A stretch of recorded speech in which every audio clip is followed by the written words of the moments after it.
This is Atomic Shinobi, and today I'm going to narrate fifth and final part of What If Naruto Destroyed Madara's Great Plan. If you enjoy this video, please like, share, and subscribe to this channel.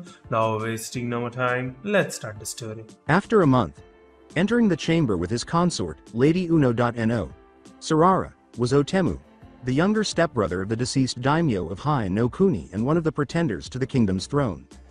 After waiting for their hosts and sipping a cup of tea, Ibiki and his companion got up and bowed to the noble usurper. "Good evening, Lord and Lady," Ibiki said to them. Temu gave an imperious nod. He was convinced that the village leadership had chosen to support him because one of the most senior members of Konoha's intelligence department was present. "Good evening, Ibiki. Please be seated. How are things back at the village? Do you see an end in sight to this damnable war?" The expert on torture settled in and began his briefing.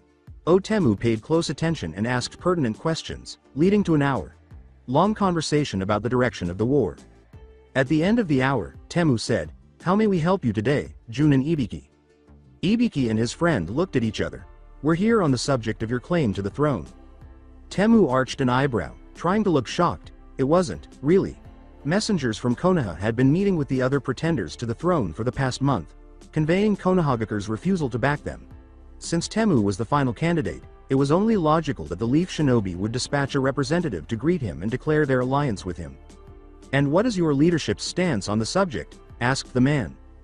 "The Godem expresses his regret that he will not be able to support your claim to the throne." Temu's mouth opened, but it stayed open like that. The Lord questioned, "If not me, then who else?" It's become common knowledge that the Hokage had rejected everyone else. Ibiki clarified, "Konohagakure are not supporting anyone at this time. Do you shinobi think that you can seize power for yourselves? The noble houses will not stand to be commanded by a bunch of ninja," Temu replied. "Godem Hitaki Kakashi isn't interested in the fire throne. It certainly looks like he is from where I stand. I'll have you know that I'll not stand for it. A murderous thug for hire on my brothers, on my throne.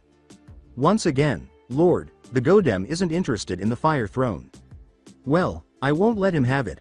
I'll gather the nobles and crush your village first," Temu growled. Ibiki's companion accused the Lord, saying, "And this is why Konohagakure refuses to back you. You would start a civil war in the middle of a war on which hinges Hai no Kuni's survival." Ibiki hushed his colleague by raising his hand. The Anbu commander remarked, "Let us not let passion cloud our judgments, Hideyoshi." Temu replied, "My companion perhaps spoke out of turn, Lord, but his words have truth behind them. That you and the others would push the country towards civil war when our forces were fighting on three fronts doesn't speak well of any of your leadership abilities." Temu struggled to master himself. He ground out his words, "Get out of my house. I'll see your Hokage before the Council of Nobles." "In actuality, you won't. We only communicated a portion of the Godaime's message. We did not communicate the entirety," Ibiki answered in a kind manner. "Well then, Sira, have your say and get the hell out of my house. It is simply this, Lord. You will send your wife, your parents and kids to Konohagakure with us where our forces will be able to ensure their safety. You would take hostages and blackmail me. Please, Lord. Blackmail is such a strong word. Let us not use it. We're better men than that," Ibiki grinned. Drawn by their master's furious words, samurai entered the room through various doors. "It's out of the question. Now, get out or I'll have my retainers throw you out." Ibiki said, "You sure you want that, Lord?"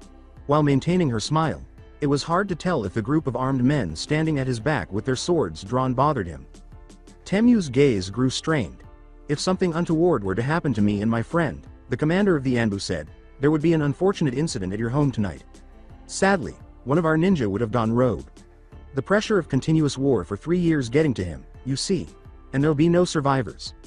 Why, the shinobi would be so overwrought he would kill everything down to the rats. I'm sure we do not want that. You wouldn't dare. Actually, I think that the poor insane bastard might rape your wife and your daughter. She is 8, I believe, and way too young for such things. So, it would be a pity. And sell them to a pimp in K's no Kuni. And you know how much the folks in Wind hate fire nobles right now. Sad, really."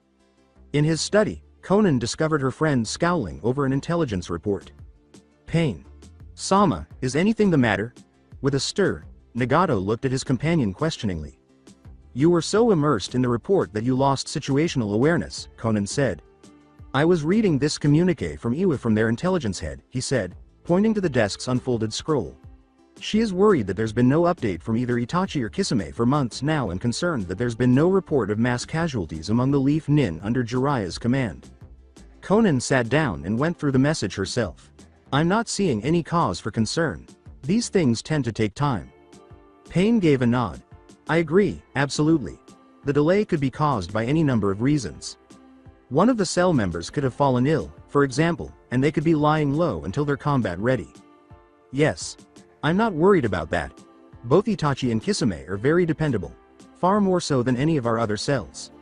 So, what is it that has you worried? The forces arrayed against Iwa and Kusa on High no Kuni front grow in strength even as we speak, while our nominal allies have to deal with a shattered supply line and insecure rear as well lost momentum and morale. I hate to say it, but it looks increasingly likely that the Land of Fire will survive the war. She kept her advice to herself because Konan was at a loss for words. It is decided then, Inoichi said, indicating the other two men present. The intelligence chief had sneaked into Jiraiya's small stronghold on Kusa Hill following word of Itachi's unexpected reunion with the group. Following that, he dedicated the following few weeks to thoroughly questioning the Konoha's informant in Akatsuki, and the outcome was an intelligence breakthrough on par with the financial gain from Otto or Kabuto's defection. An idea to pull the rug out from under the rogue organization's feet had been hatched during a brainstorming session following those briefings. Itachi and Jiraiya nodded without thinking. I'll brief the Hokage. The leader of the Yamanaka clan told the others. I see no reason why he should reject it. We've all been aching to get our claws on Akatsuki and this is by far the best plan towards that end. The only practical and reasonable plan, to be perfectly honest. I would disagree with that, Itachi said. While it's true that there's no way to infiltrate Rain without Pain's cognizance, it is also true that Konoha has something that Akatsuki need. I'm sure you can work with the required people to leak information about Shukaku's location and spring an ambush when my organization sends people to collect the beast. There is that, Inoichi replied, but I'm afraid it won't get the political traction we need to implement it anywhere in our territory or that of our allies. Everyone knows what happened the last time Akatsuki thought they had a lead on the Shukaku and no one's going to want to risk another repeat of T-Capital. Ergo, that's neither practical nor reasonable. Itachi gave a sympathetic nod. Even a genius is constantly learning, and he recently picked up a new skill. Though he wasn't supposed to be in charge of policy or politics, he filed it away anyhow. It's possible he would never use it. If all he learned was what he thought was necessary for the current task, he would not be nearly as skilled as he was. So, the village's hopes rest on my forlorn hope? Asked he. Inoichi shook his head and grinned. Need to know, Itachi-san. And you do not have need to know. I'm sorry, Itachi answered. The question had been foolish and impolite. If his mission was not successful and he was apprehended, he would not be able to reveal what he did not know. I think this ends our meeting for today, Jiraiya said. Inoichi, how about the three of us share a drink? Colonel Saigo Takamori, the 3rd Restoration Brigade's commanding officer, asked, will wonders never cease? As he received the final high-value shipment of incoming supplies for his unit. Logistics are actually meeting their delivery commitments for once. Takamori's executive officer, Lieutenant Colonel Beppu Shinsuke, glared and struck his left palm with his right fist. His ancestral home was in territory that the invaders had taken, and while he and his closest allies had managed to flee the rape and plunder, the majority of the common people he was tasked with defending had not. Screw wonders, he grumbled, this means we get to kill them Iwa and Kusa wogs and stack them up sky high. Patience, friend, advised Takamori. We still have a few more weeks to go before we can go about kicking the invaders out of our land. The rest of the assault brigades to be similarly replenished still and the shinobi and regular army reinforcements aren't at their staging points for the offensive yet.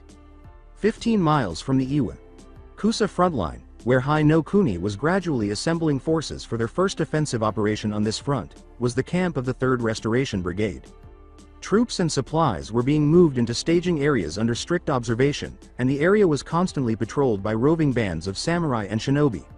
3rd Restoration behavior was designated as one of the attack's advance elements after being withdrawn from the Kei's no Kuni border, where they had not witnessed any activity. Despite Takamori's advice to be patient with his XO, the colonel remained incensed that his war with Wind and the opportunity for glory it brought had crumbled due to Konoha's Three Flames actions. With any luck, things would improve here and he would be able to take his brigade into battle. Yes, replied Shinsuke. His face lit up with the icy smile of a famished predator considering its next meal as he spoke. We'll get a chance to thank the Tsuchi army for their abstinence in holding captured ground through ever-increasing deprivations in the face of our inevitable onslaught. For an hour, Mitokado Homura remained mute as their underlings made small talk and gradually warmed up to the subject, all the while staring at the Kaminari no Kuni representative. Due to his long tenure as a liaison with the samurai clans of Hai no Kuni, Homura, who was over 70 years old, was a past master at this game. Even though his eyes were hurting like crazy, he wasn't going to blink or break eye contact, even if hell were to freeze over. Luckily, the Kaminari contingent eventually brought up the topic of this meeting before the pain became intolerable for him. Homura gave his opponent a gloomy smile. It is indeed regrettable that Kusa had to be wiped off the map, but so was the destruction of T Capital, he said. The lightning nobility nodded, a somber and uncomfortable look on his face. Kaminari no Kuni censures the rogue organization Akatsuki for their actions in T, he said. Homura patiently awaited the other's next move. The nobleman said again, "We are saddened by the loss of life and the destruction of the two cities. My lord and master, the honorable daimyo of Kaminari no Kuni wants to ensure that such tragedies are avoided in the future at all costs." Ah, Homura thought to himself. They convened this meeting for that reason, although he had questioned if lightning would bring up the topic of the two-tailed Jinchuriki that had been taken prisoner. It seemed that the Kaminari ruler was more offended by the devastation of Kusa and its consequences for all elemental nations. The septuagenarian took a more upright seat. Everything changed when the agenda was made public. As the first country to hold a formal discussion about the destruction of Kusa, Lightning had a lot to gain from his actions if Fire played his cards correctly. The honorable daimyo is wise. But how may we help you? Hai no Kuni must preserve the ability to defend ourselves against the indiscriminate use of such weapons. So long as the world remains the way it is and so long as other actors, be they state-sponsored or states acting alone or together, hold and control similar weapons, my nation needs such a capability for self-defense. The samurai lord nodded, seemingly understanding the situation facing Fire Country. I'm sure that you'll do what's right for your country and your people, as my lord and master will do what's good for his, the samurai said after giving it some thought. Homura translated mentally. The reply was a well-crafted threat. Fire was formally informed by the Lightning Daimyo and Cloud's Cage that they would not be allowed to perform their doomsday weapon again. Without missing a beat, the Konoha diplomat replied, "The people of Hai no Kuni have the utmost regard for the daimyo of Kaminari no Kuni. His wisdom is known to everyone." Translation: Your people don't need to be afraid of mine or of me. As my lord and master would say, even monkeys fall from trees. Translation: Thoughts are fine. Mistakes can happen to anyone. Is there a promise that nothing will go wrong? To not see is a flower, Homura skillfully responded, paraphrasing a different proverb. Translation: The power of one's imagination surpasses that of reality. If you're paranoid, there's nothing I can say or do to win your trust. The samurai gave a nod. The retired leaf shinobi was driving at something, and he understood, but he had obligations to his people, which meant. Translation: It's very difficult to trust because trust is so easily betrayed. Giving birth is easier than worrying about it. Give me something substantial so I can reassure my daimyo and allay his worries. Homura gave a nod and changed the subject, and he addressed the issue as he took a more direct approach to stating the problem in order to avoid being misinterpreted. Hai no Kuni's environment isn't one to fill a person's head with a sense of security and confidence, he admitted.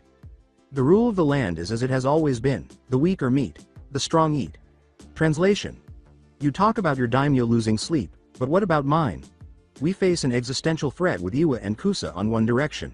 Then there are the unaddressed and long-festering issues on our other borders. Enemies surround us on all sides. For a short while, the samurai lord pondered over Homura's declaration in quiet. Perhaps an agreement can be reached that's mutually satisfactory, he stated. Translation: Perhaps we can come to a mutually beneficial agreement that allays our fears if we make you a little safer by clearly defining the boundaries of our proxy wars with each other. Maybe, Homura concurred. In other words, what contributions do you make? With an empty writing scroll in hand, Sandame Tsuchikage Onoki took out his brush and gave a nod to his subordinates. What was the supply situation status, he inquired of his quartermaster. We've met the mule procurement program's goals, Sandame Sama, though there's been a greater than expected delay between purchase and delivery. In turn, this has caused a whiplash effect in deliveries to the front. Our troops facing the enemy haven't been starving exactly, but they have been living under straitened circumstances with most units paralyzed into defensive postures in the tactical and operational sense. Onoki clarified, "You mean they're not fit for combat operations? I guess it's a good thing that High no Kuni units are also unprepared, or I'd have lost an army and you'd have lost your head." The quartermaster nodded, unflinching from the Sandame's glare. After the catastrophe in Kusa, his people performed wonders to even maintain supplies for the front. Logistics is the art of the possible. Onoki let out a sigh. "My apologies, quartermaster. While you counseled that we do not retreat from our lines, it was I who made the actual decision, and responsibility for the result rests with me. How long before your people can supply enough materiel to the frontline troops so as to effect a change in their strategic posture?" "Another month, Lord. If we can reduce the Sanin Jiraya's fort and improve internal security, we may be able to save as much as a week and a half from the effort." Onoki gave his head of operations a suspicious glance. The man gave a negative shake of his head. "Not possible. They have strength in numbers with a far higher than normal population of powerful, blooded combatants, and they're very well dug in." "You heard the man," Onoki told his quartermaster. "Then a month from now, Sandame. Sama." Onoki turned to face his intelligence chief. "And how long before High no Kuni can mount a credible defense or offense of the front line?" asked the man. "We estimate 5 to 6 weeks for the former and 10 weeks for the latter. They're pulling in those volunteer units armed of tradesmen and farmers armed with pikes and bows, a thin leavening of samurai to stiffen the ranks. We believe this indicates that their posture for the near future is going to be defensive in nature. So, we have time." "Good. Some breathing room is all we need to crush those damnable tree huggers. Pull out the Han and Roshi from their interdiction duties around Jiraya's fort and move them to the front in 5 weeks. Start making movement plans, unit objectives and all that to resume the offensive in 6 weeks." "Yes, Sandame. Sama." Dismissed. "It seems that Otemu desires to be challenging," retired General Tetsuza Nagata remarked. One of the most powerful nobility in High no Kuni. The samurai lord was an aged, scarred veteran who had survived 100 battles. He led the group that opposed the 4 aspirants to the daimyo's throne, incidentally. "It seems to be the situation, Lord," Kakashi answered. The samurai inhaled deeply and nodded. "Well, if that blowhard doesn't know what implacable means, guess it's time someone taught him and the other vermin what it means." Kakashi furrowed his brow. "Kakashi, I'll speak with the others," the Tetsuzan went on. "And we'll see what'll see." "Of course, Lord. Thanks for bringing this to my notice, those dirty scumbags." Once the elderly man departed, whispering disparaging remarks about the late daimyo's kin, Kakashi turned to face Ibiki. "Hopefully, that takes care of the Lord Otemu and his wife. Good job and carry on, Ibiki." "Morning, Itachi." The older Uchiha brother glanced up from his book and gave his guests a nod of acknowledgement. Itachi said, "Morning, little brother, Naruto." To his guests, "What brings you by this morning?" "We heard about your plan from Jiraiya, Sensei and Inoichi-san. And, I approve." Itachi gave his brother a raised eyebrow. "Better this than a seppuku in all but name with me as your second. At the very least, your death would serve a greater purpose." A second went by. The older brother nodded at last. With genuine curiosity, he inquired, "And you, Naruto? What are your thoughts on the subject?" He had been briefed by Yamanaka Inoichi about Naruto's deeds in Kusa. He found it unfortunate that a younger generation was bearing the same burdens as he had, but at this point, he saw the Yondaime's son as a fellow traveler who had experienced enough to understand him. In a solemn tone, Naruto responded, "The ninja world and our way of life is thus ever saved by faceless heroes," bending deeply at the waist in respect of his friend's brother. Itachi appeared uncomfortable with the gesture. "We all do what we can for peace," he stated. "In our lifetimes, peace," Sasuke concurred. "And maybe peace for all time," Naruto concluded. Naruto cleared his throat later in the day while Team 7 was eating lunch together in silence. "Guys." "Yes, Naruto," Sasuke replied. Sakura just arched an eyebrow, her mouth full. "I think we need to return to Konoha. I want to talk to Kakashi, sensei." When a lanky and exhausted looking Itachi crossed the border of AIM, it was morning twilight. After asking questions at the first house he came across, he followed directions to the closest village. At the village inn, he placed an order for a hearty breakfast and waited. Pain was found at 11:45 by one of his avatars. The townspeople gathered around their deity to touch and greet him. Pain humbly accepted their adoration for a short while before excused himself, pleading for more important tasks and requesting solitude. The owner and his 2 servants were stationed to guard the entrance and exit, so when Pain took a seat in front of Itachi, the inn was deserted. Pain asked directly, "Where is Kisame? I did not sense him with you." "I believe they are dead," Itachi replied. Pain gazed for a brief while. "How? What happened?" "Disease. Don't know what it was. He fell ill and then I did.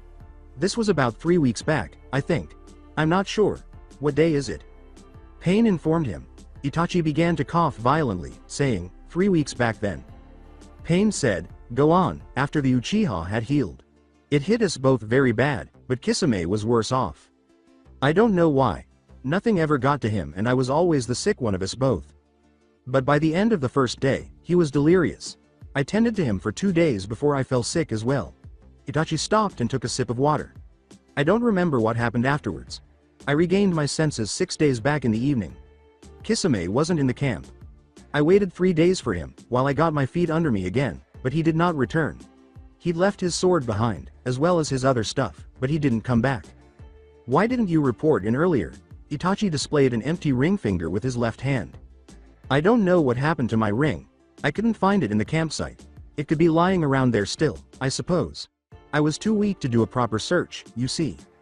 Pain let out a sigh. "I suppose you left Kisame's sword behind as well." Itachi gave a nod. Pain muttered to himself, "Why should this be any better when everything else is so screwed up? Fine. Can you make it to the capital on your own?" Itachi had a confused expression. "All right. This is what we'll do. You'll secure transportation from this village and make your way to the capital. It shouldn't be another 2 or 3 days before you get there. I expect you to be bedridden for another couple of weeks afterwards. But that's as it will be. In the meanwhile, I'll send Zetsu out to hunt for Kisame, and recover his sword as well hunt for your ring. Hopefully, we'll get it back." "Yes, Pain. Sama. I expect you to report for debriefing the morning after you check in." "Yes, Pain. Sama. See you in the capital, Itachi." "Thanks for seeing me at such short notice, Hokage, Sama. Your report convinced me of the urgency of the situation, Inoichi. Do you wish refreshments?" Inoichi gave one nod. "Yes, a little sake, if you'd please." One of them handed the intelligence specialist his drink after Kakashi gave a signal for his anbu. Inoichi sighed with satisfaction after taking a tiny sip of the heated alcohol. "As usual, excellent," he remarked. Kakashi said, "So, how are my students?" "They were fine when I left, Hokage. Sama. They told me they'll be reporting here to you within the next couple of days." Kakashi grinned at the glowing report. "Naruto's fine? He's still not his usual self, but he's much better than he was before." "Good. Good. And Jiraiya's command? How does it?" "Their morale's very high and they were raring to have a go at the Iwa Jinchurikis. They're set to go on the offensive and spread mayhem behind enemy lines as soon as we give them the word." "Excellent. Before the Uchiha massacre, Itachi's codename in Anbu was Cabbage. And how is Cabbage? Since cabbage and onigiri with seaweed are 2 of his favorite foods, Itachi himself came up with the name. He left for AIM 3 days back. Do you think he'll be able to convince Akatsuki with his story?" Kakashi inquired. Inoichi gave a shrug. "If anyone can do it, he can. He is still as great a prodigy as when he left Konoha. Still, I would like to hear your thoughts on the subject." "Well, we practically spent the last couple of weeks getting him ready for his infiltration assignment. Your girl Sakura was especially helpful in that regard with her medical skills. First, she eradicated his tuberculosis and then cured most of the major damage to his lungs. There is still some scarring there, she reports, but he should have better than 90% of his lung capacity available to him now, which is leagues ahead of what he had before. Additionally, she has supplied him with medicine to increase his lung efficiency at capturing oxygen by about 8% for use when it is time." Kakashi questioned, "How would that affect his combat readiness?" "Given his age, his skills and the fact that he was an absolute monster in battle before Sakura healed him, I'd say he'd be lay waste to whomsoever opposed him on the field." "Excellent. What else?" "We spent a week decorating the campsite to Itachi's satisfaction. Anyone Akatsuki sends to investigate his story should be convinced of it because we went through a lot of trouble getting the look and feel just right." Kakashi laughed a little and said, "A bit of a taskmaster, is he?" "Yes, so I'm told. But in the end, even Itachi was satisfied and then Sakura started on him again. This time, to infect him with one of Kabuto's and Tsunade's house specials, K1's one." Hokage gave a grimace. He had not anticipated this because the report had made no mention of it. He was aware of this specific family of genetically modified viruses, but he couldn't recall the exact function of this strain. Even so, the information he could quickly retrieve from memory was not very good. There would be severe consequences if this additional secret came to light. I did not authorize the release of weaponized virus into the wild, and I'll have the head of whoever did it. What on earth was Sakura thinking, and was Itachi out of his mind to volunteer as a carrier? Kakashi said in a shrill voice. Get Tsunade and Kabuto from their labs. I want to talk to them, he said to his guards. Inoichi appeared to be a deer struck by headlights. More composed than before, Kakashi said, maybe we'd better wait until Tsunade and Kabuto are here for a detailed report. Yes, Hokage. Sama. You can skip this part and continue on with the rest of your report. Once Itachi was infected, he waited until the initial symptoms developed and then set off by himself to the AIM border. He said that he would make contact with the Akatsuki leadership from there, and I came here. Wasn't he concerned that he'd sent both his ring and Kisami's to us? Every report I'd read on the subject was emphatic about the importance the Akatsuki members placed on their rings. He wasn't. Said he'd blame his illness for losing it. He said that once he was back at his camp, he was going to use his Tsukuyomi on himself to convince his mind that was what really happened. Kakashi paused when he saw an Anbu emerge from the wood, saying, all right, I. Yes, Captain? The Anbu officer answered, Tsunade. Sama and Kabuto. Sama are here to answer your summons, Hokage. Sama. Send them in. With a nod, the Anbu vanished back into the wood. The office door opened a few seconds later, and the two researchers were escorted inside. Good afternoon, Kabuto, Tsunade. A pleasant day, isn't it? The leaders of Konoha's medicine and research wings exchanged sly looks. Yes, it is, Hokage. Sama, Tsunade offered. Well, it damn well is not. I mean, it was a pleasant day until 10 minutes back, but it is no more. You know why? Because Inoichi here tells me you gave one of my children a bio-engineered weapon for use in AIM. Imagine my surprise on hearing that particular factoid, as I don't remember authorizing such a use. So, no, it is not a pleasant day for me, and if I don't get a good enough answer from either of you soon, yours will turn out a whole lot worse. Tsunade replied, I don't remember sending any bioweapon to Sakura. Neither do I, Kabuto said in agreement. Kakashi threatened, well, somebody better confess before I lose my patience. Kabuto exclaimed, the hell? Inoichi, what did you tell him? That Sakura shot Itachi with K1S1 before he left for AIM. Tsunade stammered. Kabuto gave a headshake. You idiot, both of them exclaimed at once. Tsunade then spoke as Kabuto waved her on. You colossal twit. Are you going senile in your old age? Enough, growled Kakashi. What the hell is going on? You'd better have a good reason, or you will keep a civil tongue in my office while addressing my other commanders, Tsunade. Tsunade glared angrily at Kakashi and Inoichi. He reported wrong. And if you'd read the reports we send you, you'd know the K1S1 is not a bioweapon. It is an attenuated vaccine for one of the viruses in our labs. While the immunity is developing, the subject has a high fever and their lymph nodes swell. Other symptoms may include dysentery and general muscular weakness. Since the virus has never been used in the wild and the mission parameter required the subject simulate an unknown pathogen, we decided to use it. Ah. Tsunade scowled even harder. Next time, get someone with brains to serve as your eyes and ears on the field, and while you're at it, better start using that useless pile of fat between your ears yourself. Kakashi gave a phony smile. If he had misinterpreted the circumstances, then he was solely to blame. Maybe the stress of the war was wearing him down too. Kabuto inquired, are we excused? Yes, you are. Kakashi turned to the Yamanaka and shook his head as Anbu ushered the two out. Well, that was one embarrassment I could have done without. Zetsu the Black was enraged. He turned to White Zetsu and said, I hate it when this happens. White Zetsu shot back, like I don't know, as instructed by Pain. The two of them thoroughly searched Itachi's and Kisami's domain until they found their campsite. However, there was an issue. It wasn't discovered by him initially. Furthermore, based on the site's odors, he wasn't even the 10th person. What should we do? Inquired Black Zetsu. White Zetsu remarked, we'll have to track whoever destroyed the camp. Black Zetsu finished the sentence, saying, and find where they took the Samahata.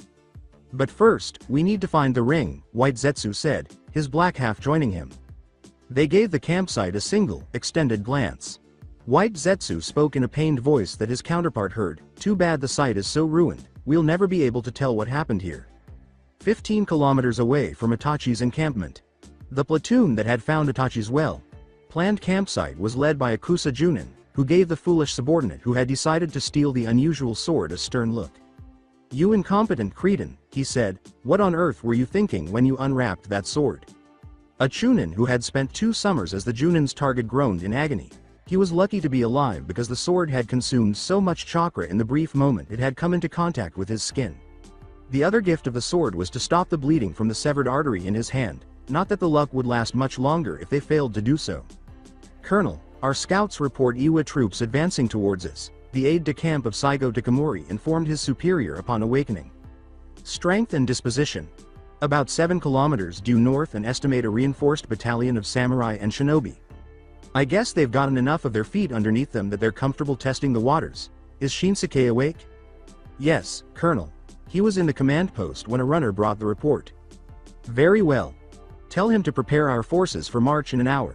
Send the scouts and the screening forces ahead. I'll complete my morning ablutions and join the team in the command post. Madara inquired, "What's the plan now?" Pain's hands went up in disgust. "I don't know. Send Sasori and Deidara into grass. Don't think we have much of a choice there." "Yeah, me too. Do you believe Itachi?" I sensed no hesitation from him when he answered my questions. "He is a shinobi and a prodigy at that." "I'm aware, thank you," Pain said. "Which is why I've sent Zetsu to confirm his story and to hunt for Kisame."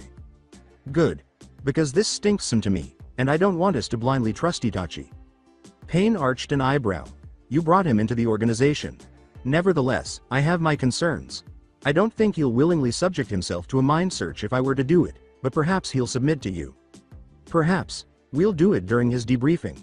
With a grunt, Sandame Tsuchikage Onoki strained and gripped his aged hips, feeling as though a hot, red nail had been driven into his flesh and bones. Onoki's Chunin assistant said, "Tsuchikage Sama, are you all right?" The Sandame answered, "Of course, you fool, I'm not all right. Oh, my aching back." "Maybe you should do the reports later." The old man moved his abused back again and grunted at another surge of pain. "I'd rather get it over this now," he replied. "Now, where is that next report?" "Here, Tsuchikage Sama." As the Chunin unfolded the scroll and placed it in front of him, the Sandame muttered, "Shine some more light. I can't see very well." "Yes, Tsuchikage Sama. So, our logistics situation has improved much in the front line. And we plan to test the enemy's defenses for a week or so along very axes to judge their combat readiness. Everything's on schedule and we're ready to commence large-scale operations in another week." Otemu was a man shattered, and his face radiated with it. The great majority of samurai who were not sworn to his clan had not only refused to back him, as their representatives had made very clear, they fully agreed with the Godem Hokage's viewpoint. Even worse, they had deliberately insulted him by showing up at his door with Hitaki Kakashi's ninjas.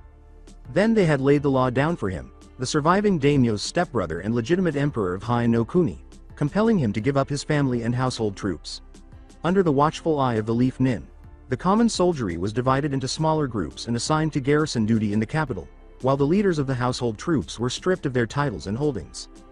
The elderly samurai in charge of the guests said, "It is just too big of a humiliation, Lord," after the palace had been cleared of Otemu's family, soldiers, servants, and hangers on, and too big a loss of face. Otemu, on his knees, glared at the samurai while he waited for the ink to dry on the rice paper on which he had written his jisei, or death poem. The sole silver lining in the entire situation was that he had learned that the other claimants were either about to meet or were already meeting the same fate. The samurai uttered, "It is best, Lord, for the nation." At the feet of the samurai, Otemu spat. The only reason he carried out the seppuku was out of fear for his family, his wife, and the shinobi. The samurai gave a hiss. "It's getting late and I have better places to be. Can we get on with it?" Otemu gave the old man a final scowl before he opened his kimono and grabbed the elaborate tanto that was ready for the ceremony. His kaishakunin's blade swung down, neatly severing his neck except for a thin strip of skin to spare the witnesses the sight of a rolling head. His fingers had hardly touched the cloth that had been wrapped around the blade.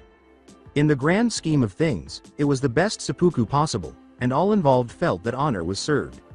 Lieutenant Colonel Beppu Shinsuke wistfully remarked, Now, that's a sight for sore eyes and brightens up my day considerably, sheathing his sword. He yelled at the enemy who was backing away while waving to them. Put up a better fight next time, assholes, because this sure ain't it. Are we enjoying ourselves, Colonel Saigo Takamori? Indeed, Shinsuke concurred. It feels good to beat their ass finally, even if this was merely a reconnaissance in force. Yes. Now we'd better get back and prepare, because if they're starting to probe again after so many days of peace and quiet, it means the hammer's going to fall somewhere. Shinsuke grinned menacingly. Let them come, let them come. Sakura positioned herself next to Naruto and questioned, what have we here? Naruto grinned at his teammate and resumed picking leaves from the grass. Morning to you as well, Sakura. The kunoichi briefly hugged her friend, who returned the hug as she ran her hand through his hair. You need a haircut, buddy. Yes, mistress. What are you staring at? Nothing. Then what's on your mind? Naruto looked at his friend and said, you're not going to go until I tell you what's on my mind, are you? Playfully, Sakura tugged at his ears. You're so smart, how did you guess? Smartass. So, once again, what's on your mind? I'm thinking. About what? About Itachi. Oh, I was thinking that if anyone's going to make decisions about sending me to my death or sending me to end someone else, I want that person to be like Itachi. Why? Because I had this conversation with Shikamaru before we left for Kusa and he said that everything is so screwed up because everyone cares about what happens to them and no one thinks about what's good for all people everywhere. Well, of course, they aren't going to think about people they've never met or talked to before, Naruto. Why should they? I agree with you, Sakura. I don't care about what happens to some far-off dude in the ass end of nowhere, but I think caring for yourself or your family alone is also wrong. Sakura wondered out loud, draw the line at the clan, and shook her head. No, that doesn't work. Look where all those clans who refused to lend or receive assistance from others back when the villages were being formed ended up. Naruto gave a nod. So maybe the clan isn't where you should draw the line. Sakura inquired, what about the village? But a village is too small to defend itself. Just as a clan is. The hidden villages, for all our power, survive only because we have the resources of the nation to draw on. Because we depend on the nation for food, metal, clients, strategic depth, and so much more. Naruto gave a firm nod. Exactly. They depend on us to protect them and we depend on them because without them, we'd end up where Suna is today. So, loyalty to the nation state is the ultimate answer. Loyalty over clan, village and family. Yes, it's okay to be loyal to all those things, but we can't put their needs ahead that of the nation for we all end up being the losers in the end. But the current status quo was established by the Shoden and obviously it hasn't provided the answer to the question of peace and prosperity.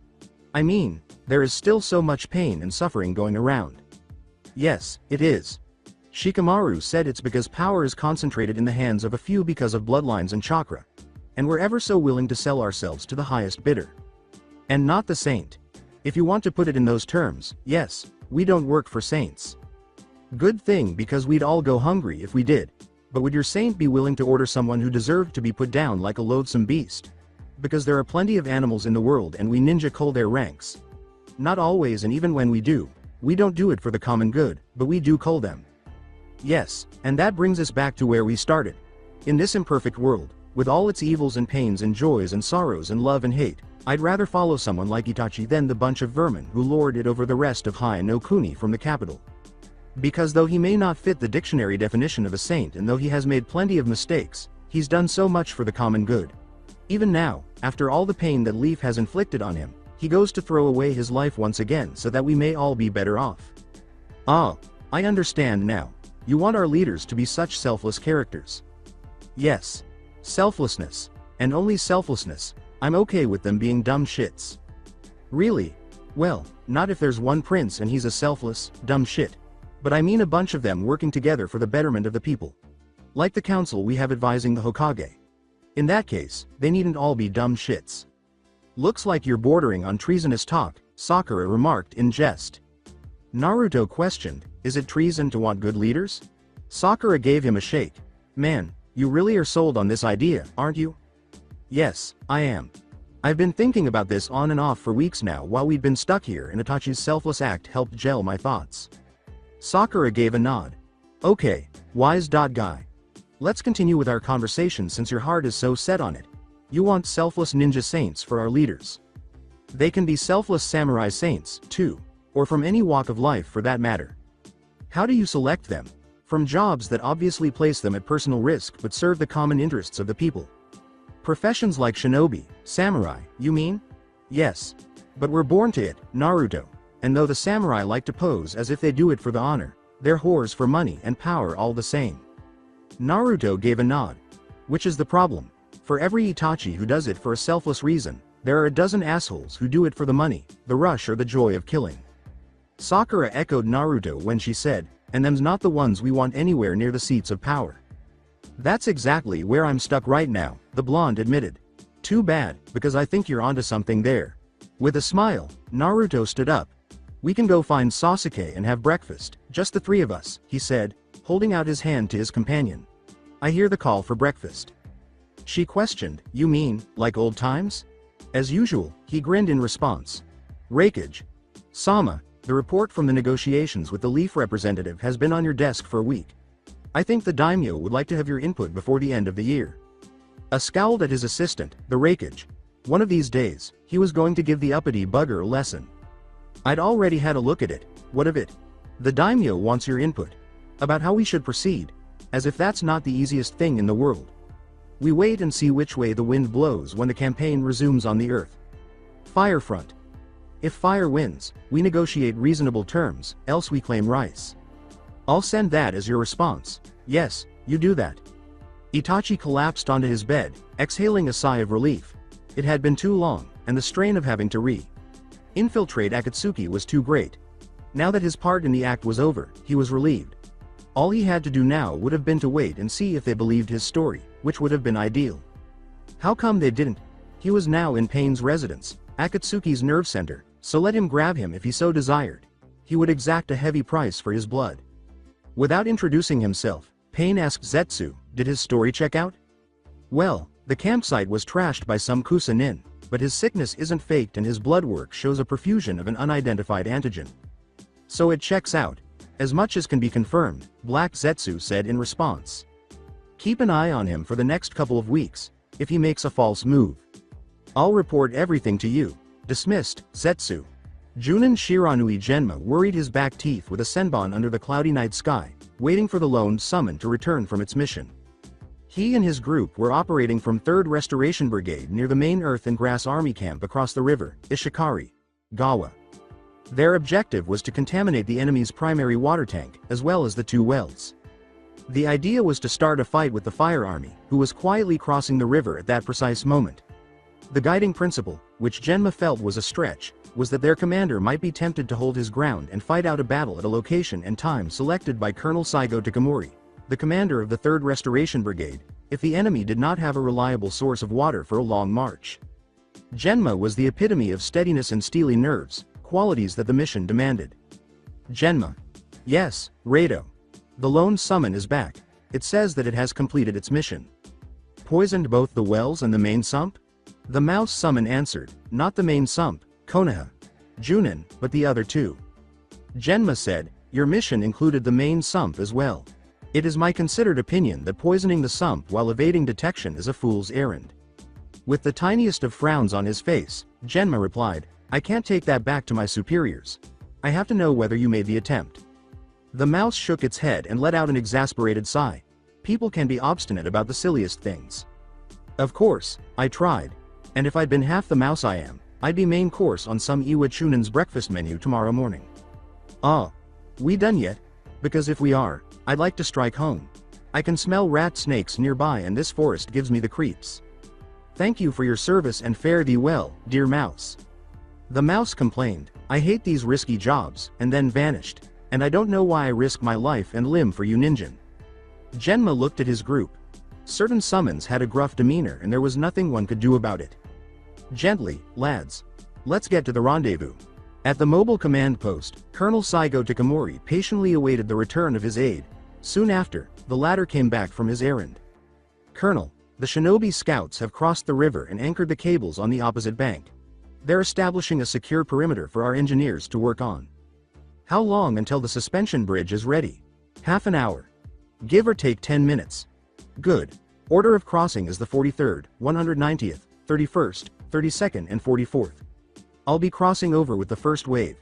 Lieutenant Colonel Beppu Shinsuke to remain behind and organize the crossing on this end. Yes, sir. The temporary bridge was finished by morning twilight, and the regiment with the excess strength had crossed the river. By no means was the bridge the end of the engineers' work, though. Even though the bridge was excellent, the 3rd Restoration Brigade would require a more man-capable crossing mechanism if things went south. Thus, the engineers were hard at work right now growing it. Despite everything that could go wrong, it was evident that Lady Luck had blessed the procedure. So far, there has only been one casualty, and that one wasn't even a death. A pikeman had slipped on the bridge, severing the man in front of him's right arm with his pike. The wounded man's screams of holy murder gave rise to a brief scare, but the Enterprise had not really been in danger because the perimeter was nearly a mile away. There are a few squads of shinobi and engineers on the other side, but we're 3 hours behind schedule, but that's the last of the lot, Shinsuke informed his commanding officer. Good job, Lieutenant Colonel. Then if you don't need me, I'd like to join my men. That's probably for the best. Dismissed. While Brigadier Canon Kodahito was preparing for the daily morning status meeting and beginning his morning ablutions, he was interrupted by his aide who was accompanied by the commander of a scout troop. Sir, the assistant replied, our poison testers say that the 2 wells supplying water to the camp are poisoned. The colonel winced. This was the 2nd poisoning incident that occurred in the wells in the past month.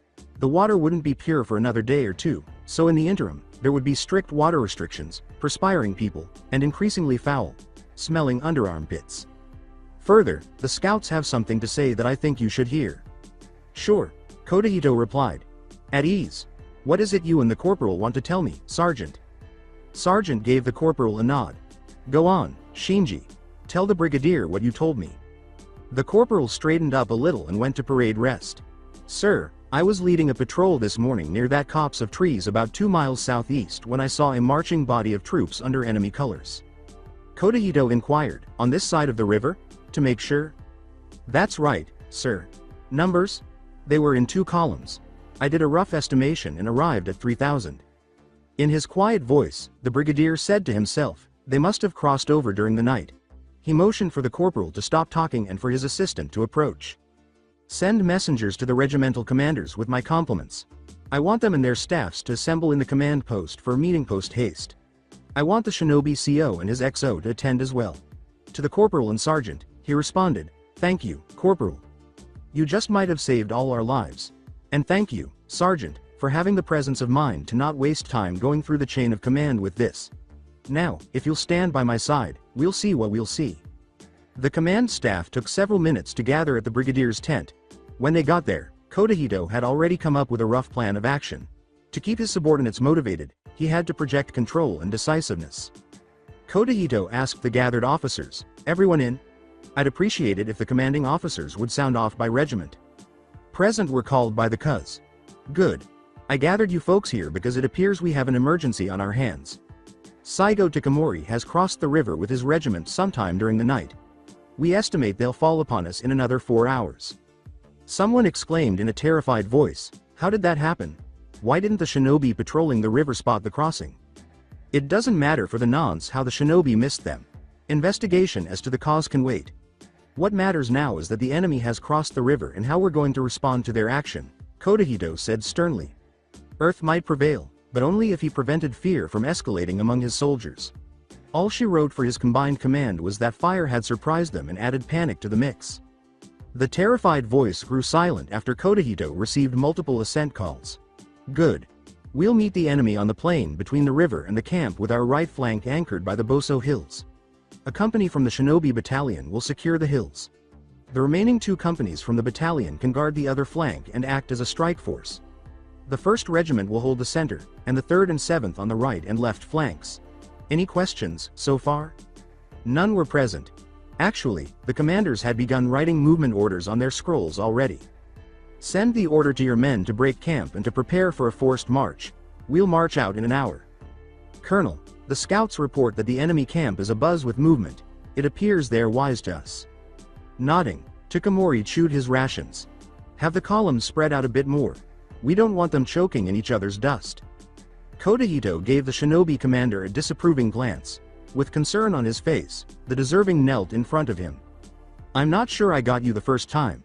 My patrols say they reported the crossing, but they received orders from the HQ to hold position and to observe.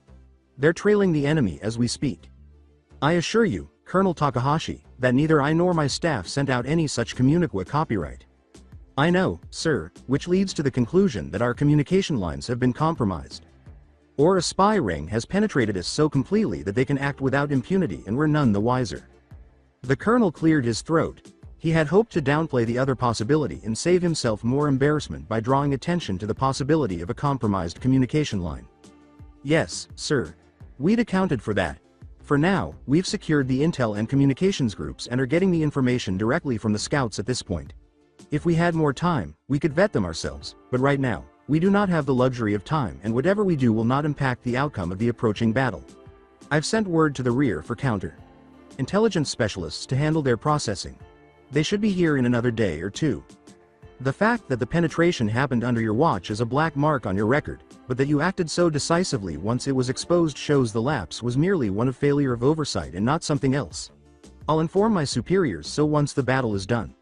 Very well, Colonel, you're excused. By 1000 hours, the two armies were arranged on the field against one another.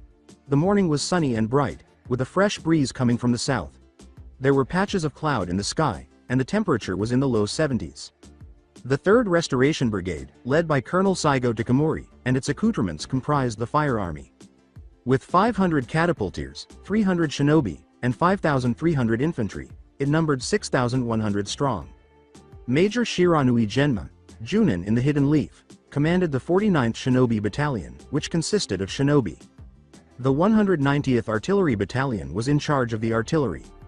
Among the volunteer civilian infantry were samurai who served as their corps leadership. Though they lacked the individual skill of a shinobi with chakra or a samurai with a sword, they could hold their own for a while thanks to their many augmentations from the latest developments in SEAL technology. They would be exposed in a fight against chakra monsters or expert operators, but it would take 10 or more years to train samurai or shinobi to that level, while their augmentations had brought the infantrymen up to speed in less time. Colonel Takamori's infantry, numbering about 500, consisted of recently arrived reinforcements from the rear, enhanced with seals that fused printed seals with even more sophisticated blessed seals of power. They had expeditiously completed training for the Iwa front operations. Takamori had attached these shock troops to the 31st Battalion, which numbered 1,000 men, located on the left flank of the fire. This battalion was defended against earth and grass.nin operating on the Boso Hills by the entire complement of Leaf Shinobi. Moreover, the 31st Battalion was reinforced by a battery consisting of 10 heavy and 7 light catapults. Lieutenant Colonel Beppu Shinsuke commanded the left flank, which included the artillery and shinobi complements.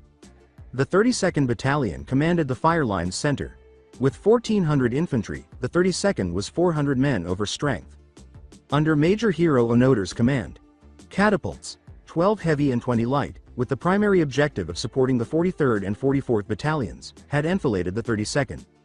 The right flank was secured by 4 heavy and 5 light catapults, but the 43rd and 44th Battalions lacked shinobi attachments. The 44th was strong at 1,300 and the 43rd at 1,100. Major Korochika Anami was in charge of them. Anami held the position of Leaf Junin prior to becoming an infantry officer. When the 3rd Restoration Brigade was first formed, he had hung up his kunai to join the group. Since Takamori anticipated that the earth and grass shinobi would land their strongest blows there, he placed him in charge of the right flank and gave him most of the fast-loading and fast-firing light artillery. Brigadier Kanin Kodahito led the earth and grass army. With 14,000 samurai and their entourage and 1,000 shinobi, it numbered 15,000. In Iwagakure, Colonel Takahashi held the rank of Junin and oversaw the 12th Shinobi Regiment.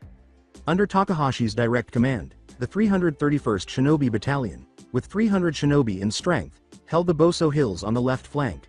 With a company of grass samurai, the 3rd Regiment of the Earth Army held the left flank proper, totaling 3,500 infantry. Lieutenant Colonel Toyota Akira gave the order. The 1st Regiment, under the command of Colonel Tokuji Sasaki, numbered 5,000 soldiers and held the center of the line. The 7th Regiment, with 5,500 soldiers, and a 700 ninja detachment from the 17th and 401st Shinobi Battalions defended the right flank. Colonel Kuwayama Yachi was in charge of this force overall, while Major Osamu, Junin in Iwagakure, oversaw the shinobi complement. Osamu was a skillful leader of men and a decorated veteran of the ongoing war. Despite not having reached 20 years old yet, his skills and abilities had allowed him to advance quickly through the ranks. Junin Takahashi placed him in charge of the two companies on the right and the lone company facing the fire shinobi on the left for this very ostentatious reason. On his left flank, Kodahito's army was much more powerful than on his right. This was intended. He specifically intended to use Major Osamu's shinobi against the weak points in the infantry squares. The infantry would be in disarray as earth and grass samurai would fall upon them. When the right flank folded inward, they would turn the flank and trap the fire army. Earth and Grass Army, 7th Regiment, right flank, command post. The Kamizuru clan member who was the shinobi intelligence liaison for the 7th Regiment informed Colonel Kuwayama Yachi that the enemy had siege engine batteries on both the right and left flanks. Yachi posed a rhetorical question: siege engines? Whatever for? Naturally, Earth Intelligence had long since learned of Hai no Kuni's innovative siege engines, but due to a lack of resources, the intelligence community had not given them much attention. Siege weapons had long since fallen out of favor, with the exception of the forts and city walls of small, insignificant states in the middle of nowhere, because shinobi could easily defend themselves against them. The Earth Command staff had a general belief that fire's desperation and a severe lack of suitable men with proper berth and station were demonstrated by the siege engines and the influx of non-samurai class volunteers into the infantry ranks. After giving it some thought, Yachi said, "My compliments to the samurai commanders, but have the shinobi units increased dispersion a little. No point in unnecessarily risking casualties from boulders or burning jars of oil. My compliments to Junin Osamu, ask him to expedite his preparations for the assault." This was because he did not want to be the commander who was caught with his pants down by the village idiot. "Yes, sir. Command post, fire army, right flank." Major Korichika Anami addressed his assistant, saying, "My eyesight is not what it used to be, but I think the enemy is ordering his troops to disperse a bit." Kanata. Lieutenant Okubo Yu, squinting at the enemy's arrayed ranks, said, "You're correct, Major. The shinobi look like they'd be about ready to launch an assault in another 10 minutes. Anami answered, "We can't have that, can we? Are the batteries set up?" "Yes, Major." He turned to face the artillery commander and said, "Good. If you would be so kind as to order your batteries to fire when ready, Ito." He said to his signalman, "Fire Plan A, of course, Major." Plan A was as straightforward as they come. Incendiary shells would be used by a single heavy catapult to determine its range. The entire heavy catapult battery would then fire a full salvo at the enemy once range had been determined. The catapults came with a variety of shell types: fragmentation, phi, incendiary, and smoke. Earth and Grass Army, right flank, 17th and 401st Shinobi Battalion. Iwa Genin Akifumi was in the front ranks and had very sharp eyes, so when he saw the first shell that was being launched into the air and headed straight for his unit, he squinted. According to his estimation, the initial shot would land at least 50 yards behind the final rank. As expected, the shell collided with the earth, splattering fire across an oval that measured roughly 5 meters in length and 2 meters in width. Although the flames were longer, lasting and somewhat more intense than the Kaiden Jutsu he had witnessed his Junin Sensei use, his superiors had plenty of time to predict and respond to them. While some applauded, others made fun of the catapultiers for their blatant error. This battle was going to be a piece of cake if the enemy could not even aim their weapons correctly. Shouting, "Hold your ground," was the Chunin in charge of his group. Maintain ranks and silence. Do not begin the assault until you have your orders. Akifumi was struck by the second shell approximately 24 meters in front and slightly to the right of her. Once more, the flames were not impressive, and the catapultiers were subjected to louder jeers and catcalls. Although their voices wouldn't be heard by the enemy, the sentiment and boost to morale that they provided to their fellow soldiers was what mattered. The third shell struck Akifumi's company just off center. Akifumi was unsure which of the 12 Junin had utilized Earth Jutsu to monitor the shell and control the flames until they were extinguished. No one was hurt. Akifumi's ear was being injured by the loud jeers and catcalls at this point. But since he was shouting the Iwa war cry himself, he did not mind. Fire Army, right flank, artillery battery, and command post. Foe confirms the last one was on target. Calibrate catapults per FDC's instructions. First load phi, followed by fragmentation. Load and sound off, said the chief gunner. Light catapults to have a round ready for fire on the catapult. The crews operating the catapults promptly set to work modifying their equipment in accordance with the FDC's directives. Just a minute had passed when the final one of them began to speak. "Catapult 3 is ready to fire," the final crew member said.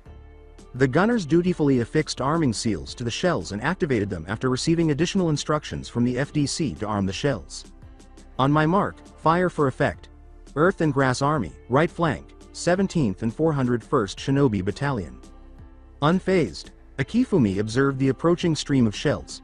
His confidence was as high as it would ever be, and his pre-battle jitters had vanished. With the exception of the chakra used to block them, the shells had no effect on Shinobi. He and the others would be ordered into the assault in a matter of minutes. He was eager to seize the unprotected fire pseudo-infantry and would surely cause them pain. Without a pause between shots, all 4 shells were fired. These were intricate machines with a half-centimeter thick wrought iron hollow shell.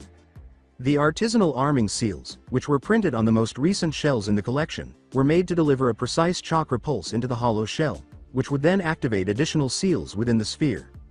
One seal was made to break the integrity of the metal wall by weakening the bonds between molecules in the crystal. A 14 kg propane cylinder was sealed with a hybrid storage and molecular bond weakening seal. On the inside face of the sphere, 10 of the latter seals were pasted at exact locations after being printed on tiny strips of paper. To fire tiny sparklers on parachutes, a spring-loaded launcher mechanism was affixed to a gyroscope. Another seal served as protection against the destabilizer seal for the gyroscope, the spring-loaded launcher, and the sparklers. It was intended for the storage seals and the shell wall destabilizer to activate simultaneously. They became active in this instance 40 meters above the ground. Due to misalignment, 4 of the storage seals did not work. However, the launchers had undergone extensive testing, and they performed as promised, launching sparklers approximately 15 meters into the air. As soon as the storage seal was broken, the containment of the gas cylinder collapsed, and 4 non-intersecting clouds of propane expanded quickly in the air, freely combining with atmospheric oxygen to form an explosive cocktail. The clouds were separated by less than 100 meters and contained nearly 500 kilograms of propane by weight. Once lit, the sparklers moved slowly in the direction of the propane cloud and the ground. The first of the sparklers struck the cloud about 5 seconds after the seals went off. The part of the sky where the shells had blown apart into tiny pieces without little poofs that posed any threat to the shinobi below was the subject of questioning stares from Akifumi and the others. Was that a whole squib salvo? A few people noticed the danger posed by the sparklers and the invisible cloud because they had heard or seen Leaf Anbu employ this weapon in other battlegrounds, but they had run out of time to save everyone. They quickly warned the others who were not as cautious to protect themselves from the approaching explosion.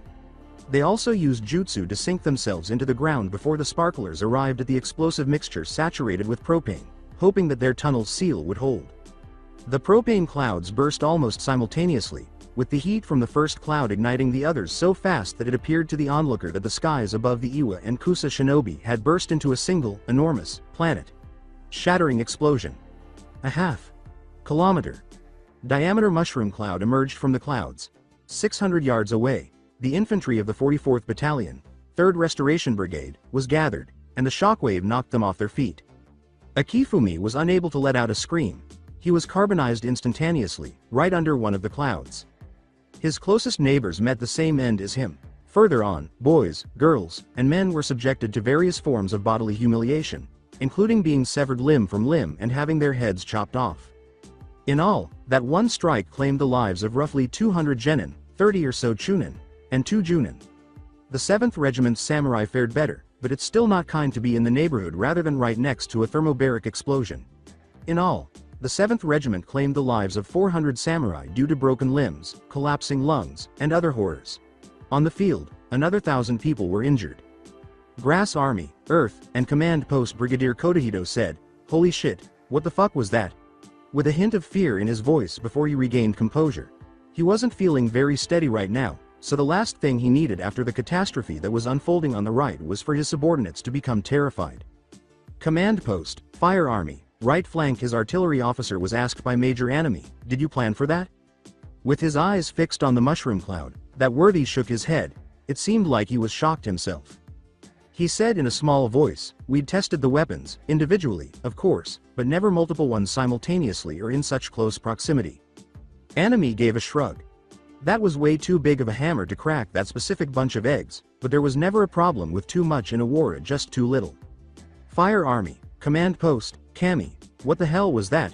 Exclaimed Colonel Takamori. His assistant answered, I shouldn't wonder, sir, the next nearest thing to hell on earth. The colonel laughed at the tone of his unfazed aide and shook his head. If the boy could remain composed in the face of such a shock as that explosion, he would go far, assuming he survived. Bloody hell. That was as bad as a Bajumaru. I don't think we'd have to worry about that flank much anymore. They're in absolute chaos. So are our folks, sir. Looks to me like our officers are having a bit of trouble falling the men into their squares again. That's as it may be, but the other side is wiped out. They'll take even longer to rally for an assault, if at all they can be rallied. Signal the 31st. My compliments to Lieutenant Colonel Beppu Shinsuke. He is to begin the planned assault on the 3rd Regiment. 31st Battalion, left flank, Fire Army Command Post. Signal from the command post from Colonel Takamori, sir. Give it to me, Lieutenant Colonel Shinsuke said as he nodded, his eyes darting over the ranks of the opposing troops arranged on the field, looking for any indications of instability following the Holocaust on the right flank.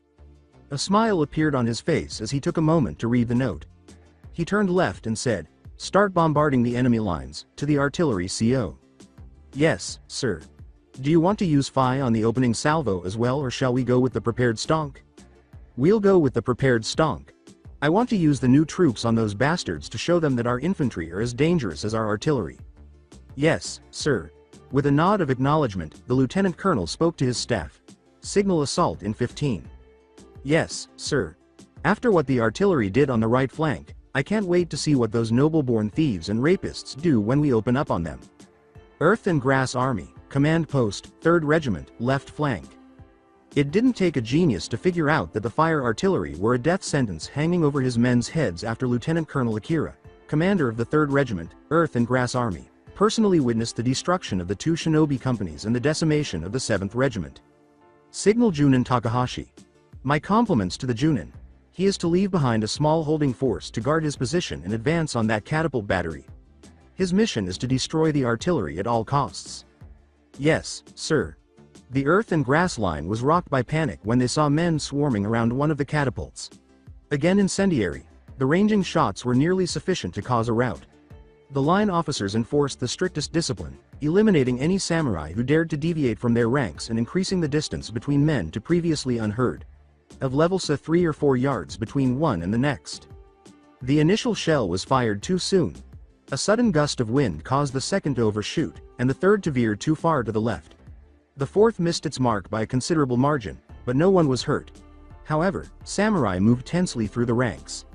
After all, men who would charge headlong into certain combat and death wince at the mere prospect of being burnt alive. At the third, a salvo of 10 shells arched through the atmosphere. An officer yelled, "Stand firm, the third. It is far preferable to die facing the enemy and tall on one's feet than to die fleeing from him." There was nothing less that the regiment's honor required. The shells blew up. The shells were larger and more potent versions of the grenades Konoha Anbu used. They were hollow balls with thin wrought iron walls, which made them more brittle and capable of shrapneling. They also featured a potent explosive seal that contained a chakra storage module. The timer and detonator modules were supplied by the external arming seal. To explode the explosive seal, a precise sequence of chakra pulses was sent through the detonator module. Sword. Sharp iron fragments tore through the samurai ranks, taking dozens of lives in the process. Help was cried out by the injured and the dying. A second and then a third salvo exploded overhead, increasing the mayhem and the butcher's bill as officers attempted to regain order and steady the ranks. Earth and Grass Army, Company Command Post, 331st Shinobi Battalion, right flank. From his vantage point, Junin Takahashi read the missive brought by the messenger and then looked out over the 3rd Regiment at the poofs of aerial explosions. He shook his head and sighed. Down on the plain, he could see the regiment faltering in front of him, and he knew that whatever he did, the damage had already been done for the day.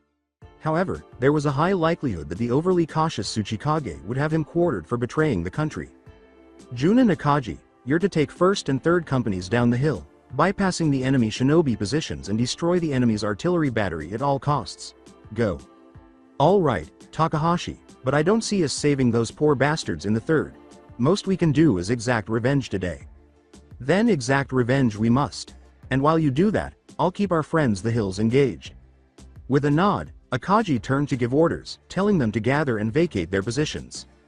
Earth and Fire Army, right flank, 17th and 401st Shinobi Battalion.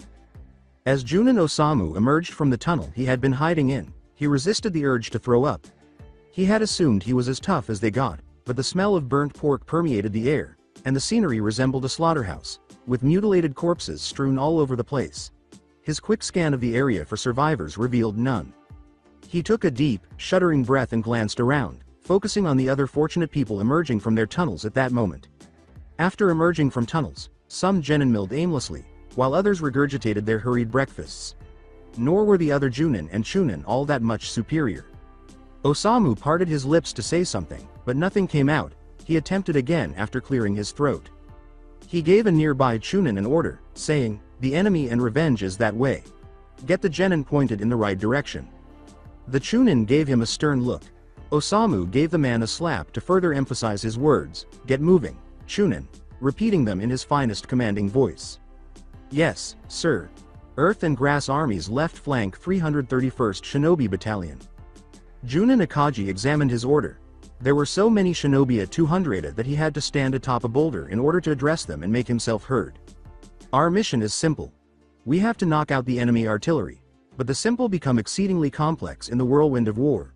We can't concentrate our numbers and attack their position because a lucky hit would put paid to our mission then.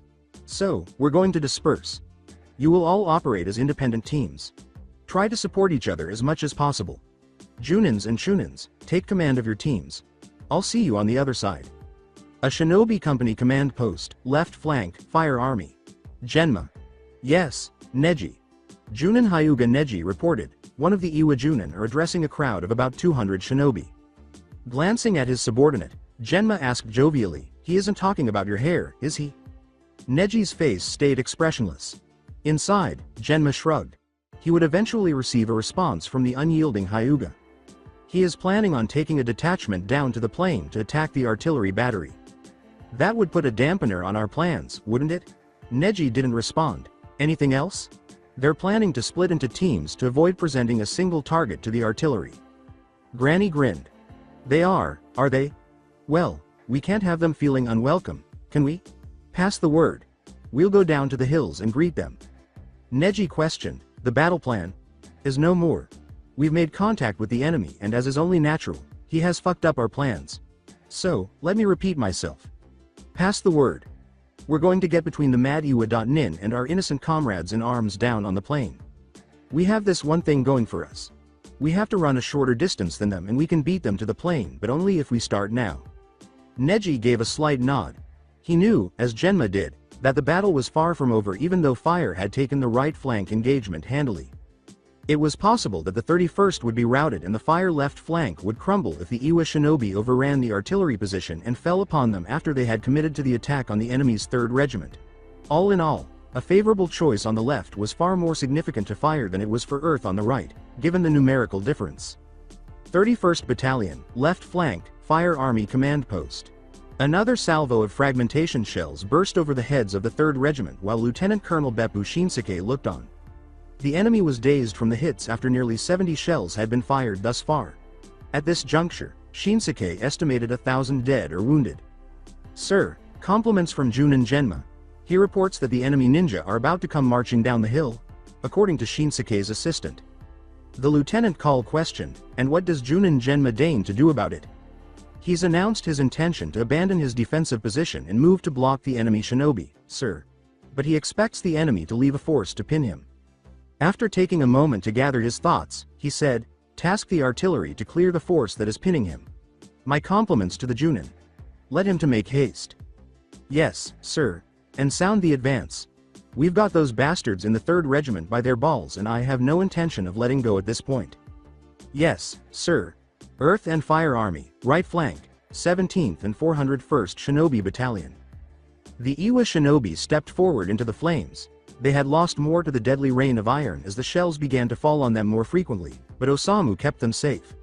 At this point, the major did not even think about spreading his nin. After the day's events, the men needed each other's consoling and reassuring presence. If you took that away, they would collapse. Even so, he was in command of just 100 men at this point, and even though many of them were walking wounded and some of them were pregnant, it didn't matter because they were determined and only death could stop them. It was going to be their turn soon, when they were too close for the catapult to rainfire on them. Fire Army, right flank, artillery battery, and command post. The foe reported, enemies entering range of the light catapults. The chief gunnery officer inquired, are the light catapults laid in? They are. And the shells? Fragmentation? Fire on my mark. Fire.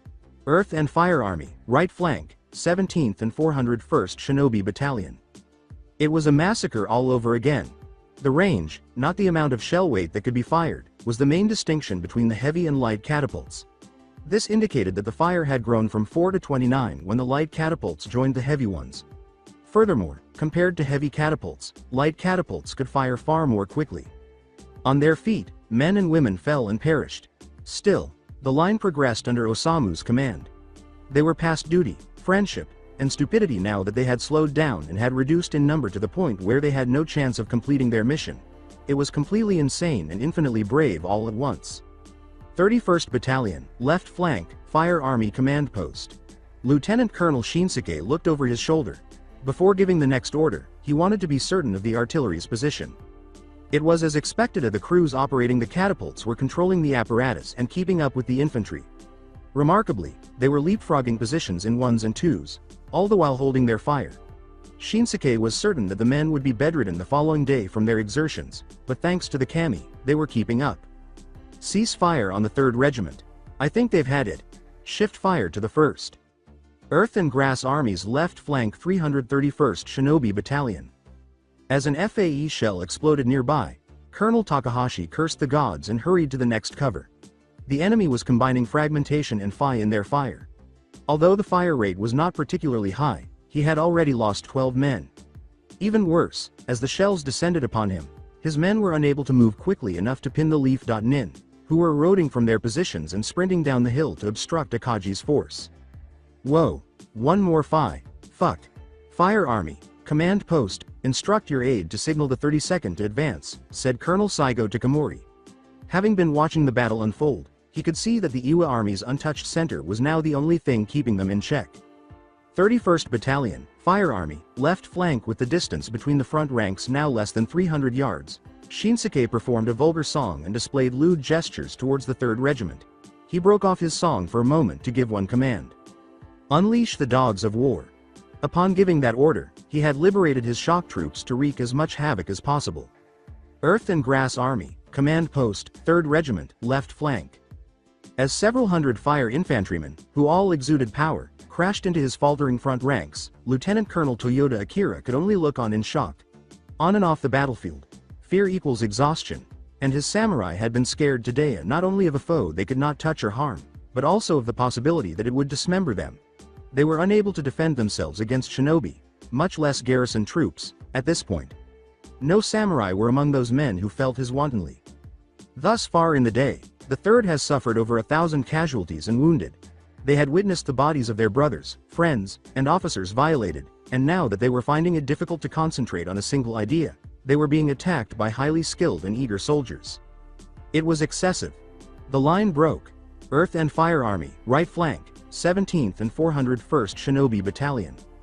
Osamu was cheering his men on as they approached the enemy front ranks, just a few hundred yards away, when all of a sudden there was a massive hole in his head and his body had fallen on its back. The cry, "Osamu is dead," was heard by someone, and it was the straw that broke the camel's back. The survivors pulled back. Fire Army, Command Post, signaled the 43rd to advance on the 7th Regiment. The artillery battery is to shift fire to support the 43rd, Colonel Takamori instructed. Yes, sir. Grass Army, Earth, and Command Post. Kodahito, the brigadier, shook his head. The battle was lost because of the loss of the left and right flanks. The only option left to him was to leave the field. Iwa's position would become untenable if he delayed too long and lost his entire army. As he gave orders to save the rest of his army, the brigadier's mind was focused on his immediate future. He was certain that a knife date was in store for him, and the thought of Hara Kiri was positively alluring following such an unfair and embarrassing defeat. Fire Army, Command Post Takamori gave a charming smile. Though the battle had only lasted for a little over 30 minutes, one thing was certain. He could wait a few minutes to enjoy the feeling before organizing the pursuit of the retreating Earth Army. Today, Fire had emerged victorious on the battlefield, leaving the whole Iwa front exposed. Itachi discovered that Toby had ordered a room ready for himself and slept in it in the weeks after he last reported back to Akatsuki headquarters. Maybe the strain of the war, the harsh setbacks suffered by Konoha's adversaries, and the protracted, fruitless search for the elusive One Tail had worn him down, but Itachi was determined not to let such a gift slip through his fingers. That evening, when Itachi went for a walk, he didn't even have to dodge the Zetsu chasing him. With a little chakra application and a simple shoulder brush in the middle of the street, he set off his backup plan, an unconscious sleeping agent he had placed in a key position a few years ago. Toby, Pain, and the other members of the Akatsuki group were going to come to realize their mistakes. He didn't think the organization or the two main actors would make it through the lesson.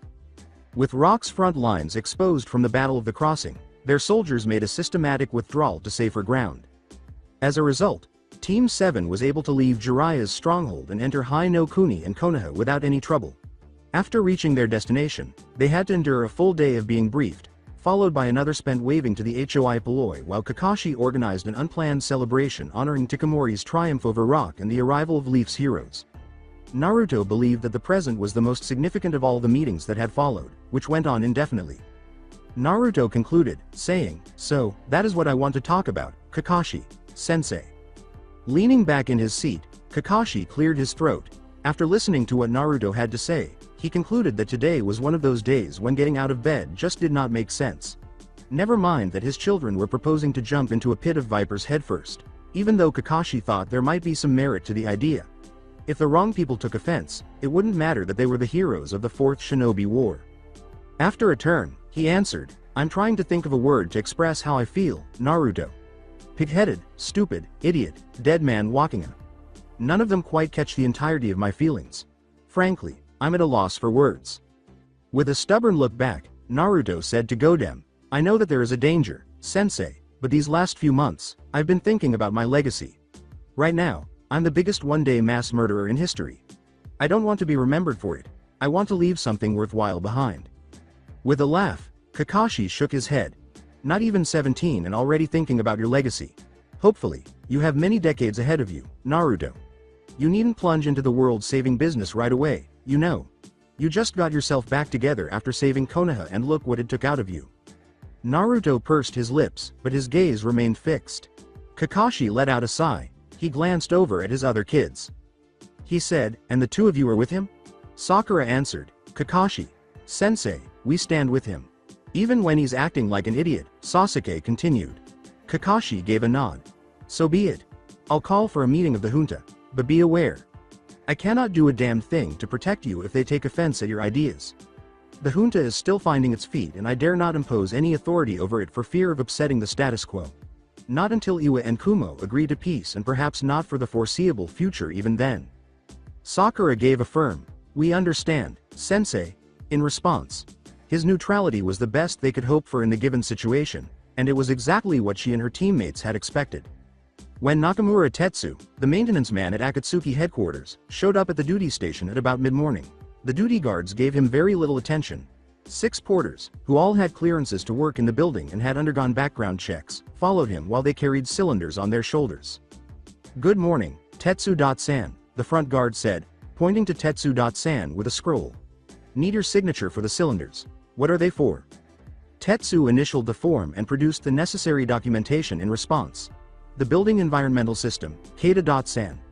Quarterly refill of refrigerant. I'd put in a request a 2 dats back," he said. The lead guard, Nagata Keita, reviewed the paperwork and gave a nod of approval. "Everything looks proper. You can proceed. Have a good day, Tetsu-san. And a good day to you as well." With the minimal requirements of standard operating procedure met, the guards resumed their duties, and Tetsu entered the building carrying concealed compressed carbon monoxide cylinders. He instructed the porters to carry the cylinders up to the building's summit and deposit them at the environmental systems. Tetsu dealt with the numerous small malfunctions that arise in high rises on a daily basis for the remainder of the day as he went about his usual business. He told his co-workers he was heading to the environmental systems lab at 9 at night. None found this suspicious because Tetsu was well known for working long hours. Although he was married, he and his wife didn't get along, and he actively tried to spend as little time at home as possible. He then hooked the cylinders in a daisy chain to the air circulation system, avoiding the carbon monoxide filters while grinning broadly. With a smile on his face, he finally reduced the circulation to 0.5 liters per second per person and went back to his seat to finish up paperwork.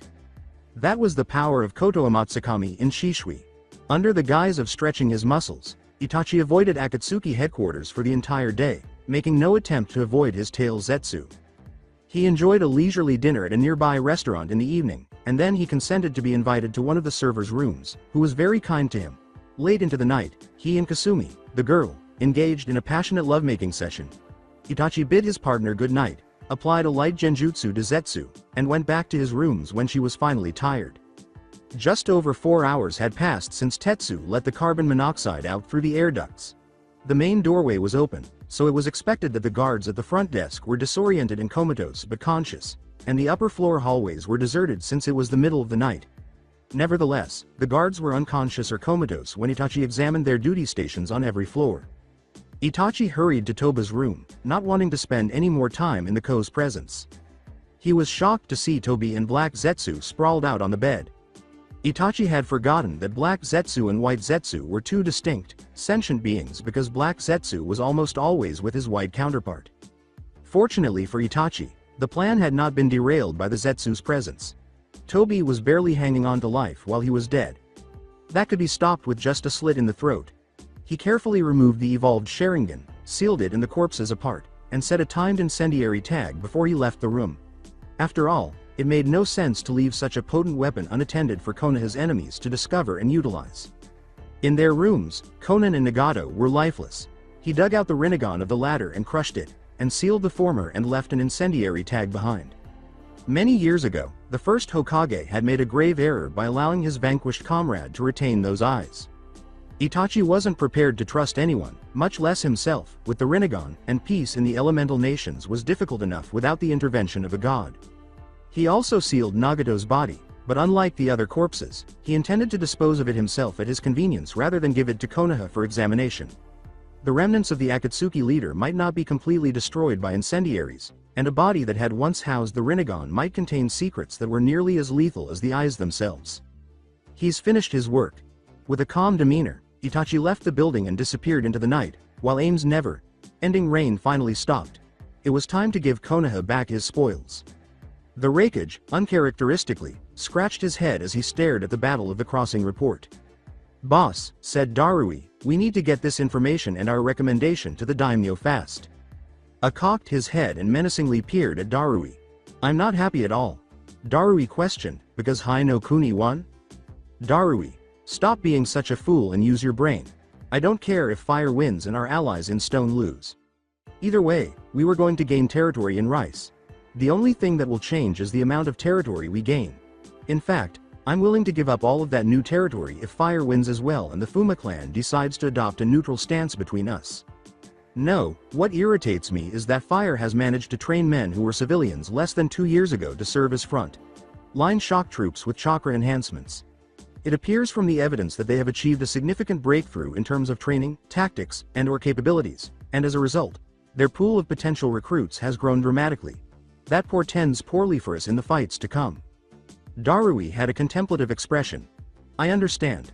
A village needs over 10 years of training starting in early childhood to transform 1 out of every 100 children with a moderately strong chakra into a formidable shinobi. However, it seems that Leaf has made it possible for them to take any healthy civilian off the street and match a small number of them against those same shinobi with a fair chance of winning. That completely upends the current power structure." "Exactly," I replied. "So, what action do we advise taking?" "We must unite and declare war while it is still early enough for their advances to tip the odds heavily in their favor, or Leaf must reveal the secret to their nuclear weapon or to these civilians with chakra enhancements. Providing them with breathing room now would only allow them to become more formidable over time. Boss, they've easily vanquished Wind and Rock. It appears that we still have a good number of possible allies on the table. Darui, if Konoha intends to keep these weapons in stockpile and maintain their military might, then the balance of power among the elemental nations is irreversibly disturbed. It's either going to be war or Hitaki Kakashi agrees to share these weapons, just as Senju Hashirama did with the tailed beasts." "Yes, boss. Thus, why don't you act now? Write a note to the daimyo summarizing these ideas and begin selecting staff members who will lead delegations to Leaf, Suna, Iwa, and Kiri," the Raikage impatiently demanded. Naruto walked down Konoha's main street, his voice full of excitement and joy. "I didn't think I'd ever feel this way again, but it feels good to be back in Konoha," he exclaimed. Hard to believe their friend had fully recovered from the depression and despondency that had taken him after he destroyed Grass. Sakura and Sasuke, who were a few paces ahead of him, shook their heads. "It'd have been better still if you'd kept your mouth shut and not asked Kakashi's permission to address the council and shinobi and samurai clan heads," Sasuke complained.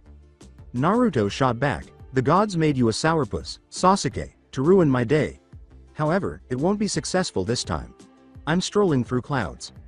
I'm airborne and floating. You can't mess with my calm. Hold on. I promise it won't take long, at most, an hour." Grunting, Sasuke remained silent. The reason for this was not that he disagreed with Naruto's conclusions, he had helped the latter crystallize his ideas.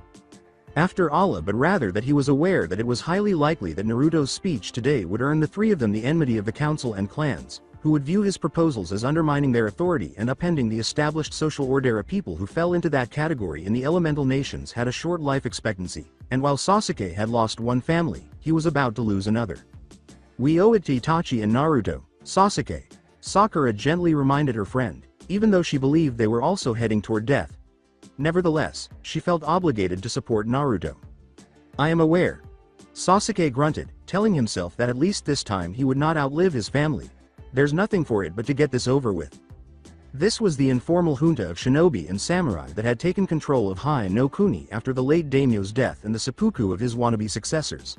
The most powerful group in individuals in the elemental nations now that Hai no Kuni had re-established its preeminence.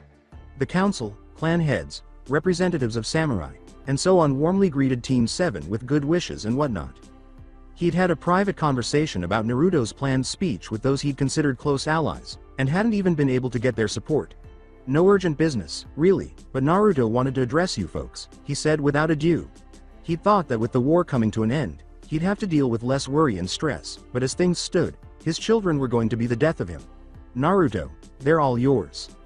I know you're all busy men and women, overseeing the conduct of the Fourth Shinobi War in its many fronts, and I'm very grateful to you and the Hokage for taking the time out of your busy schedules to listen to me," Naruto said in a formal tone.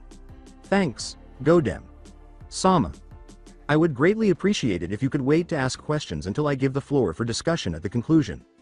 "Hold on. All right. I'm grateful.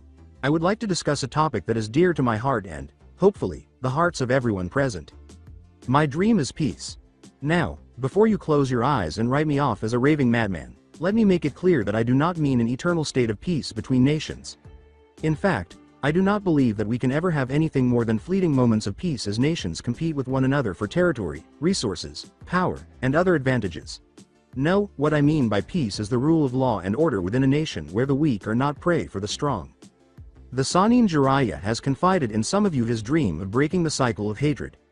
Jiraiya Sensei fervently hopes that the day will come when a prophecy child emerges and ends all hate in the world.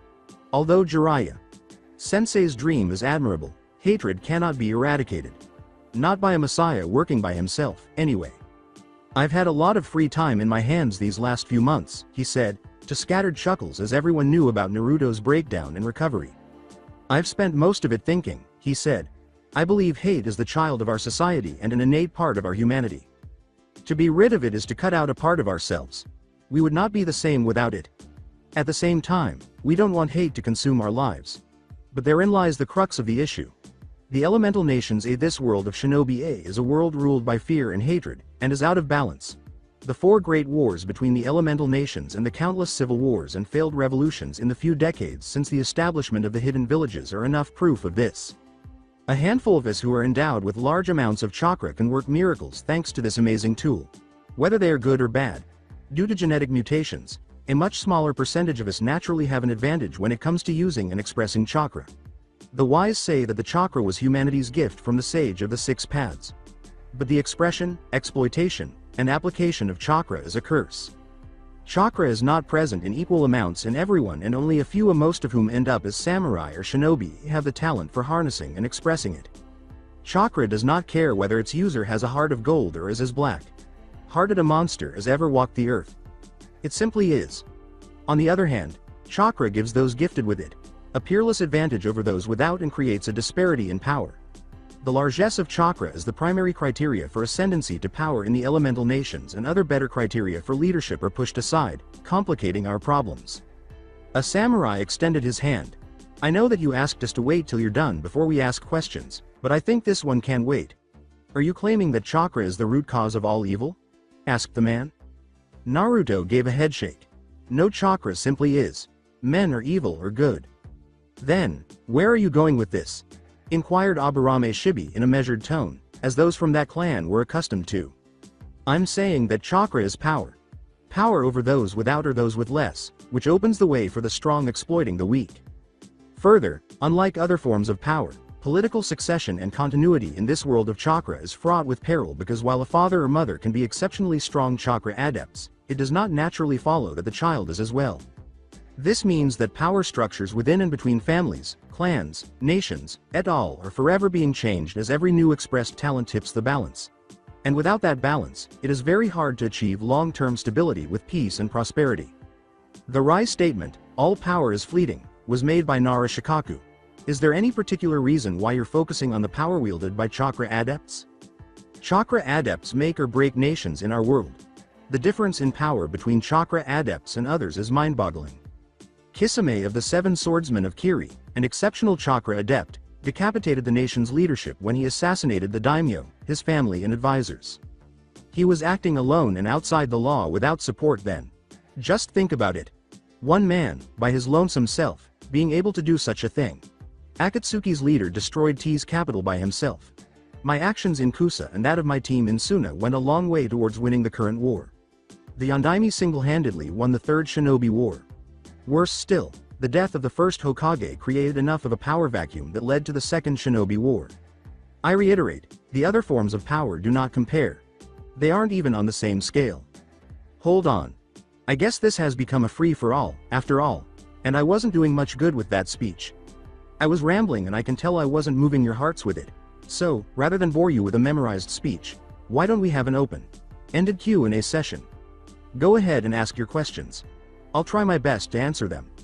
So, in order to achieve peace, we should block off chakra? Nara Shikaku questioned, her gaze narrowing. He was aware of Naruto's theory thanks to Shikamaru and Kakashi, but he didn't find it very realistic.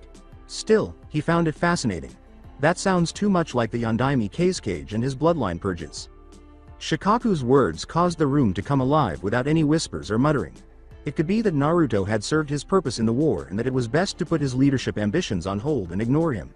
They could keep him out of the public eye and allow the masses to revere him as a model citizen and hero. Perceiving the change in atmosphere, Naruto extended his hand. He was losing junta members, which was bad news for his beliefs and perhaps even for his life.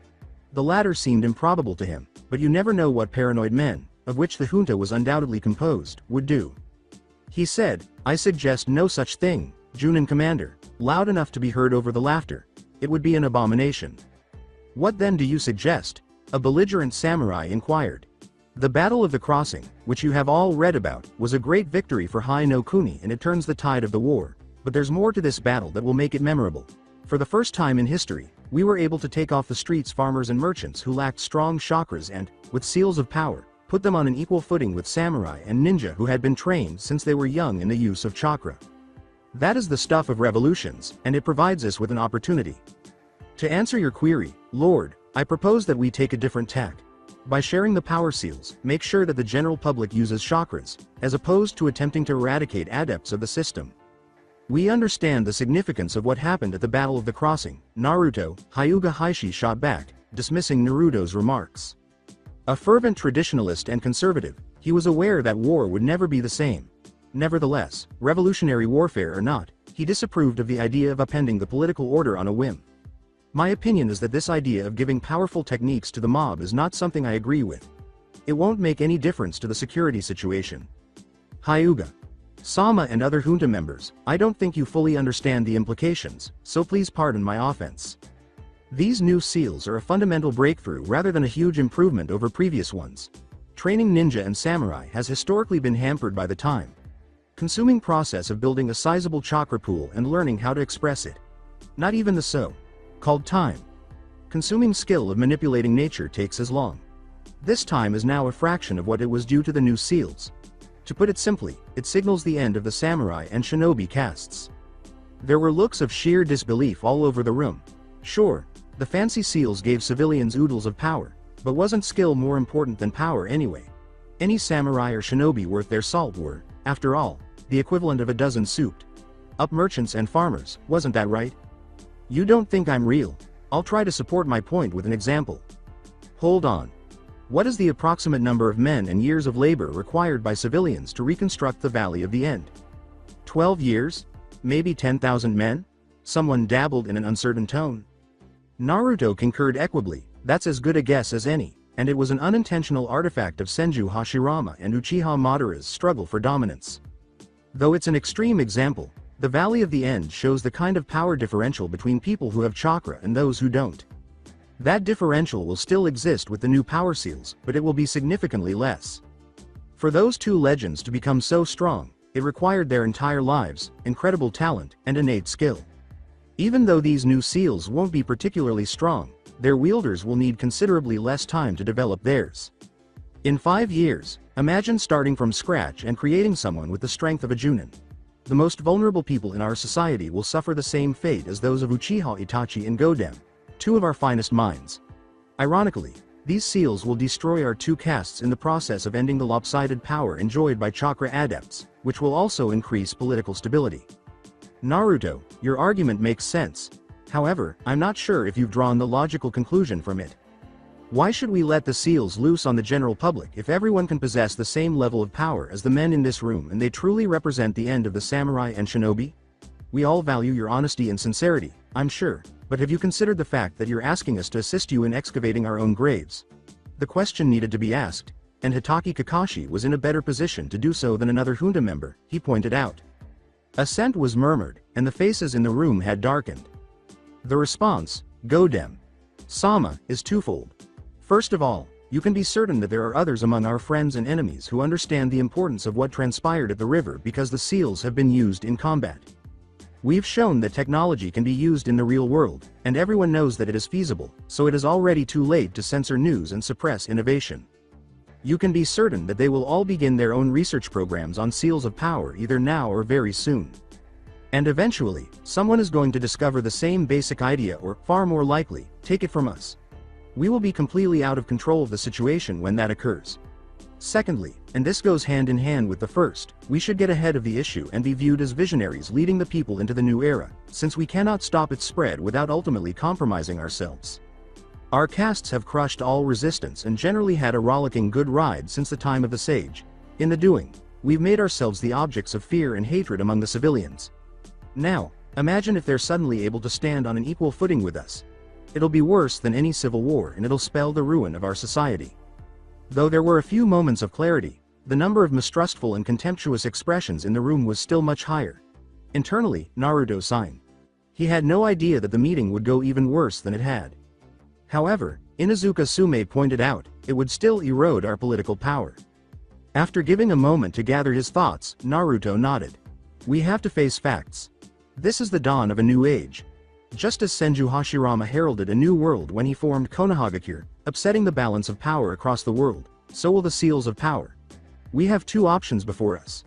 We can hold on to as much power as long as possible and see the entire edifice crumble around us, or we can open the door to those without today and gain another sort of power over them. And hopefully, earn ourselves a reprieve. And you suggest we take the latter course, said Nara Shikaku. Even though he was ignorant of the other junta members, he was already persuaded. He came to the realization that it would take a long time for him, Kakashi, and any other allies Naruto had acquired today to persuade the other junta members to heed the Uzumaki's counsel. Yes, that's correct. And while the revolution in society is the greatest threat, the seals are also a huge opportunity to uplift humanity. Shinobi and samurai monopolize chakra adepts because they are so rare out there in the real world. The strongest talents and the most flexible are rarer still. There are scarcely any to be found in science, engineering, sealing, etc., and those are usually burnt-out shinobi or samurai. But you only have to look at what Tsunade and Kabuto had done with Orochimaru's research.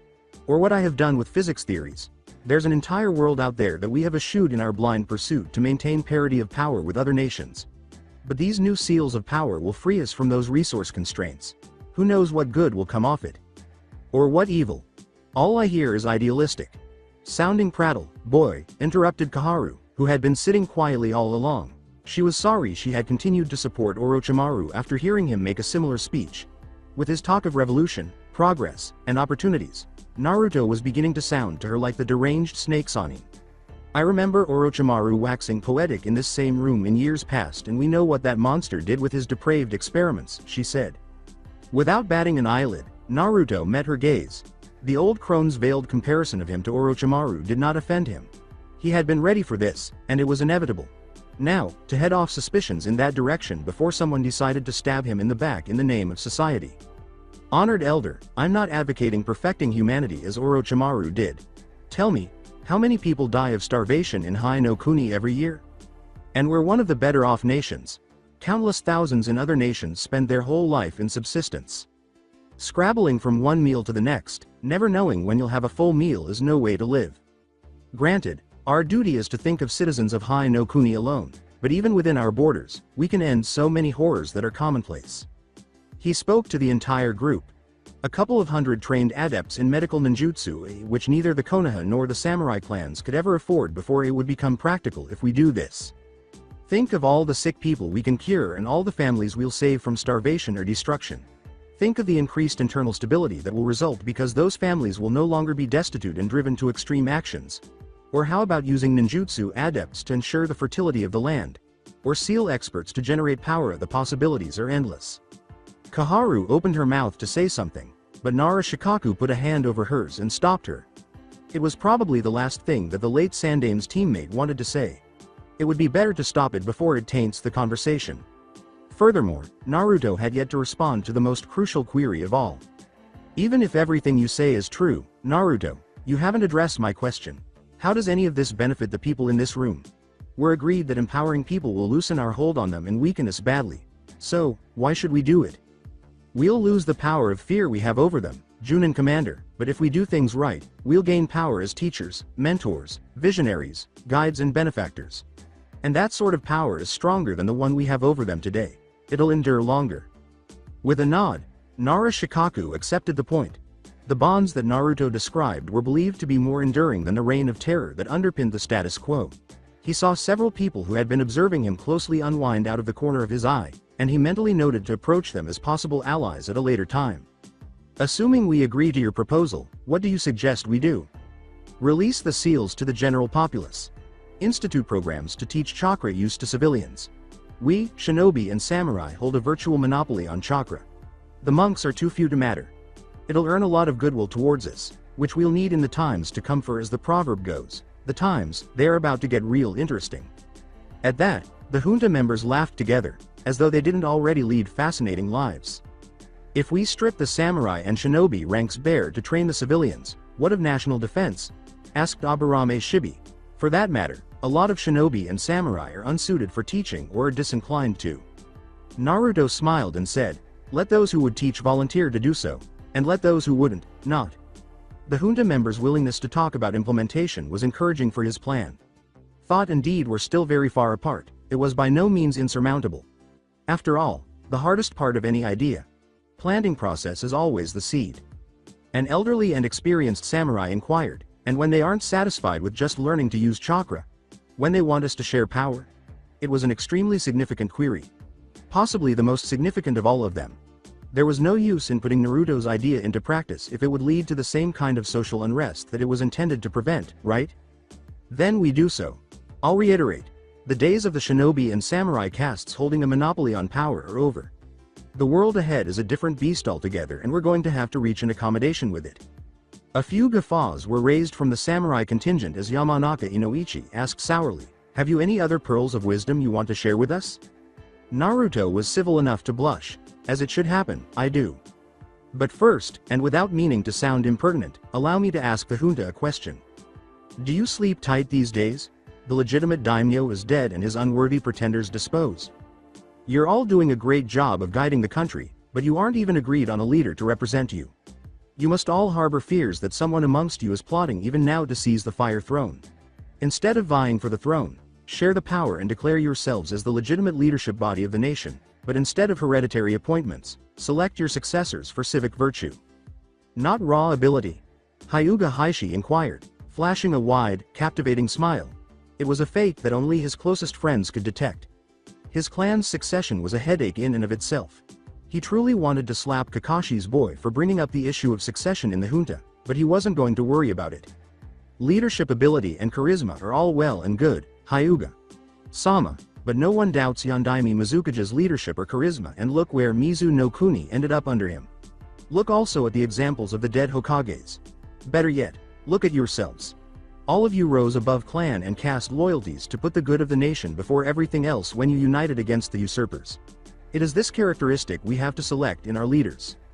You ascribe altruism to our actions, Naruto, but we were acting to save our skins. Speaking for everyone gathered here, I don't know if we would have made the right choice if we were at peace. I don't want us to be teetering on the edge of the precipice forever just so that we will all make altruistic decisions, and neither do you. A different samurai lord said with a laughter and a tap on the thighs. Lord, you're right that the junta originally made the decision because of the dangers confronting the nation, and that your decision may have been different if circumstances were different. But how many other nations have faced similar challenges and had their leaders fail to rise to the occasion? How many of those before you in other nations have made the absolute worst decision in similar circumstances? The very fact that you made the right decision is a big mark in your favor. I take it to mean that there is something right with the gathered group, Naruto concluded, anticipating the reaction of the crowd. The samurai pointed, teeth clenched. I note that you haven't addressed the second part of my statement. Naruto gave a solemn nod. You're correct. Having the country totter on the edge is no way to run it, and I do not suggest that we do. The stress of leadership is bad enough without adding the threat of disaster to the mix. But imagine the benefits if we could always select the right people to lead the nation. I can imagine pigs can fly, Naruto, but that doesn't mean a thing in the real world until I have a pig in my hand with wings. So, answer this. How would you select the right people to lead the nation? I will note that hindsight is perfect, but we don't have the benefit of it until we've acted and seen the consequences for ourselves. I will also point out that we seem to be heading away from the topic of your address. Nara Shikaku pointed out, this time taking the reins. He became aware that he was now firmly in the Uzumaki camp, for better or worse. He felt that Naruto wasn't the only one with these ideas. The boy was obviously in need of assistance from Shikamaru, Sasuke, Sakura, and other individuals to organize his ideas into a coherent vision, as he lacked intelligence. The head of the Nara clan suddenly realized how much the boy and Senju Hashirama had in common. Not both brilliant thinkers, but charismatic visionaries surrounded by brilliant thinkers and capable leaders. The elemental nations had been transformed by the first Hokage. Nara Shikaku had a sneaking suspicion that the boy would surpass the first. We're on topic, Nara. Sama, Naruto grinned in response. As for your question about choosing leaders, I have a hunch that I hope this group will develop into something useful. It was always my intention to speak to this group about the seals on power and choosing leaders. I'll try to highlight the issues with the current leadership succession processes before we get to that. Hereditary succession governs both the national and clan levels of our current system. Clan succession is up to each individual clan, so we won't bother discussing it. In the hidden villages, cage elections are a little different because the shinobi compete for popularity based on their skill and the political support of different cliques. Problems occur in hereditary succession when the incumbent leader passes away without incident, is unpopular, has a weak character, isn't a born leader, or is a disinterested one. Clans and nations have frequently been forced to accept less than ideal candidates because the alternatives are worse. The reason political dynasties are short-lived is that political acumen, political skill, and long-term vision are not inherited. However, political dynasties have far longer lifespans than chakra power dynasties. Clan and country prosper whenever a worthy person assumes the mantle, but most of the time the whole structure lumbers along without direction or vigor. However, the current system is better than nothing because it is not entirely clear what the sine qua non of a leader is, and being helmless and lacking in political continuity is the worst thing that can happen. And even though it is far from perfect, it has one very significant benefit. It is useful. On the other side of the equation, we have the example set by the hidden villages where leaders are elected. Some would argue that this system is better than hereditary succession, but I have my doubts. The cage election process is in essence a popularity and patronage contest. It is only workable because the shinobi are a unified community that considers non-shinobi as outsiders. Imagine getting the majority of various merchant guilds, farmers, samurai clans and other factions to agree on a single candidate at the national level, and the idea soon loses its luster and we begin to understand why nations chose hereditary succession. And even within the confines of the hidden villages, cage elections are risky endeavors. Konoha seems to have lucked out in this regard with a succession of strong cages, though the same cannot be said of either sand or mist, as the examples of the Yondaime Cage and Mizukages and the resultant losses suffered by their villages illustrate. The likely issues are that when electing cages, their administrative ability is not taken into consideration, and being modeled on the culture on strongmen, there are no checks and balances to ensure that the strongmen aren't utter nuts. In essence, while it appears better on the surface, the system followed by the hidden villages is actually worse because the risk of failure is higher and the results of such failure are much worse. What a waste of the current succession plans. A great leader receives far more rewards than a mediocre or average one, which makes a better process for selecting leaders necessary. Senju Hashirama, the first shinobi exhibit, and the way he redesigned society with his concept of hidden villages. In the process of uniting disparate and antagonistic clans into a unified political entity, this visionary also compelled the other elemental nations to adopt his model. He brought an end to the period of unending conflict between and among samurai and shinobi and brought about a semblance of peace. Imagine where we would be if we could only have a succession of leaders of his caliber, something that his successors, the Hokages, were not able to accomplish, as evidenced by the fact that they haven't altered the world in a comparable way. No offense meant to their honorable names or deeds. I'm sorry, Godem. Sama. With a kind smile, Hitaki Kakashi dismissed his impish pupil, and the rest of the junta chuckled incoherently. Naruto, none was taken. It is an honor enough to be compared to the first, and it is an even greater honor to be evaluated by his accomplishments. Although your vision is indeed grand, you have yet to respond to Shikaku's inquiry regarding the choice of leaders. To be honest, I believe you've made a compelling case for the need for an improved system. Many junta members nodded and cheered, with only a few casting doubt on the wisdom of defying convention. It was evident that Naruto's ideas regarding the choice of leaders were more popular because he had publicly endorsed them and was only talking about who would take their place. An ideal leader needs to possess a wide range of attributes, including political astuteness, wisdom, vision, charisma, and respect.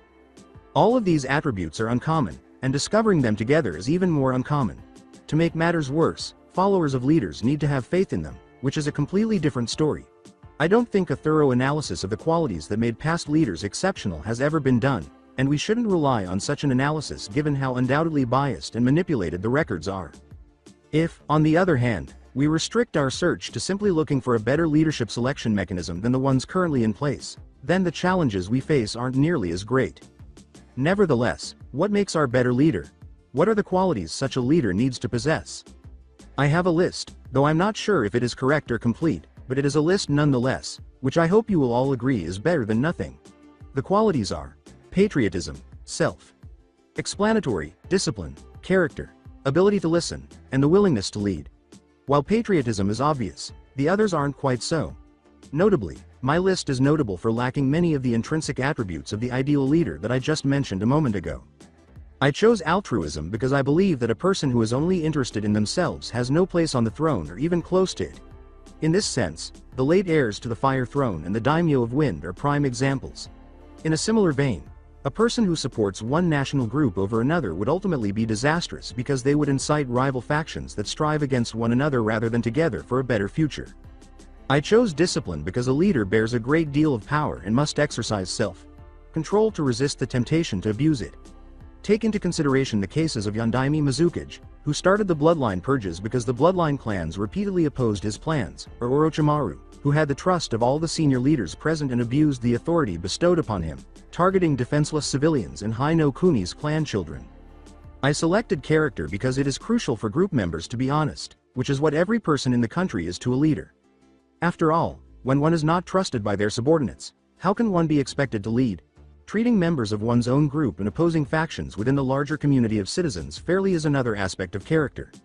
While it's not exactly fair play, leaders don't owe it to non-citizens to be honest with them, nor does it compromise their honor. I choose willingness to listen because, in the absence of all the qualities that make a great leader, our candidate needs advisors who are knowledgeable in the areas in which they are deficient. How can someone who is unable to listen to others lead everyone when they exhibit ignorance and a tendency to incite conflict by refusing to heed the constructive criticism of others? Finally, I chose willingness to lead because if a person is unwilling to take the mantle of leadership, no good will come of fostering it on them. Why not knowledge or discernment? Nara Shikaku asked to smiles from the gathered members. Those in the know knew that it was a swipe at the Hyuga clan head and part of the informal, undeclared and continuing war between the two friends. Wisdom is only evident in retrospect and can only be identified after the fact, as you had previously said, Nara-sama. Although it's not even required for research or engineering, formal education is beneficial for preserving knowledge continuity. In both cases, experience is just as beneficial. Despite my lack of formal physics education, I was able to create a workable nuclear weapon by studying the theory, being tenacious, and having pure stubbornness. There was no denying that Orochimaru was the most intelligent and experienced person in the room. He continued to explore the depths of human depravity in spite of it. If we are to believe the classified records, Senju Hashirama was a fool. Take a look at what he accomplished and what so many more learned and perceptive men than him accomplished. Hyuga Heishi said, but clearly, a leader needs to be a strategist, giving the impression that he genuinely thought what he was saying, which he did not. Why, when there are strategic thinkers like Arjun and Commander as advisors? In response to his friend's challenge, Naruto winked and smiled knowingly. It doesn't matter if a leader is willing to listen and has good advisors, so long as he is lacking in one area or another. The things that men in power did out of ennui. However, who chooses the advisors? Kaharu said, sneering at the Godime's advisors, her successors. A lot of good it'll do when the advisors are idiots themselves, as is largely the case today when those positions are filled by patronage. The worthy IES gave the Sandame's teammate a benign smile, knowing full well that Kaharu remained bitter over the way she and Homura had been forced from their positions. Hopefully, the meeting wouldn't turn into political infighting. Select them for merit, deadpan Naruto responded. You mentioned that those who are led must have faith in their leaders. How does that fit into the process you use to choose leaders? A samurai inquired. I believe you have jumped the gun a little bit because we haven't reached that point. However, I'll respond to your question since I was going to get into it. The selection process I envision is also an election of sorts, a popularity contest, if you will, among a pool of candidates who have already demonstrated some of the qualities of a leader. Namely, patriotism, altruism and discipline. The candidates must volunteer themselves for the contest, which takes care of willingness to lead. Leaning forward in her seat, Inuzuka Sume inquired, are you thinking of a test? Naruto said, rubbing his chin thoughtfully, I guess you could call it a test, though it is like no other test you've ever heard of. What I have in mind is service to the nation. Not short-term service, but long-term, preferably a decade or so of danger, discomfort, low pay, hardship, etc., where volunteers make consistent, long-term sacrifice for the good of society. A samurai inquired, as in infantry, cavalry, shinobi? Among others, yes.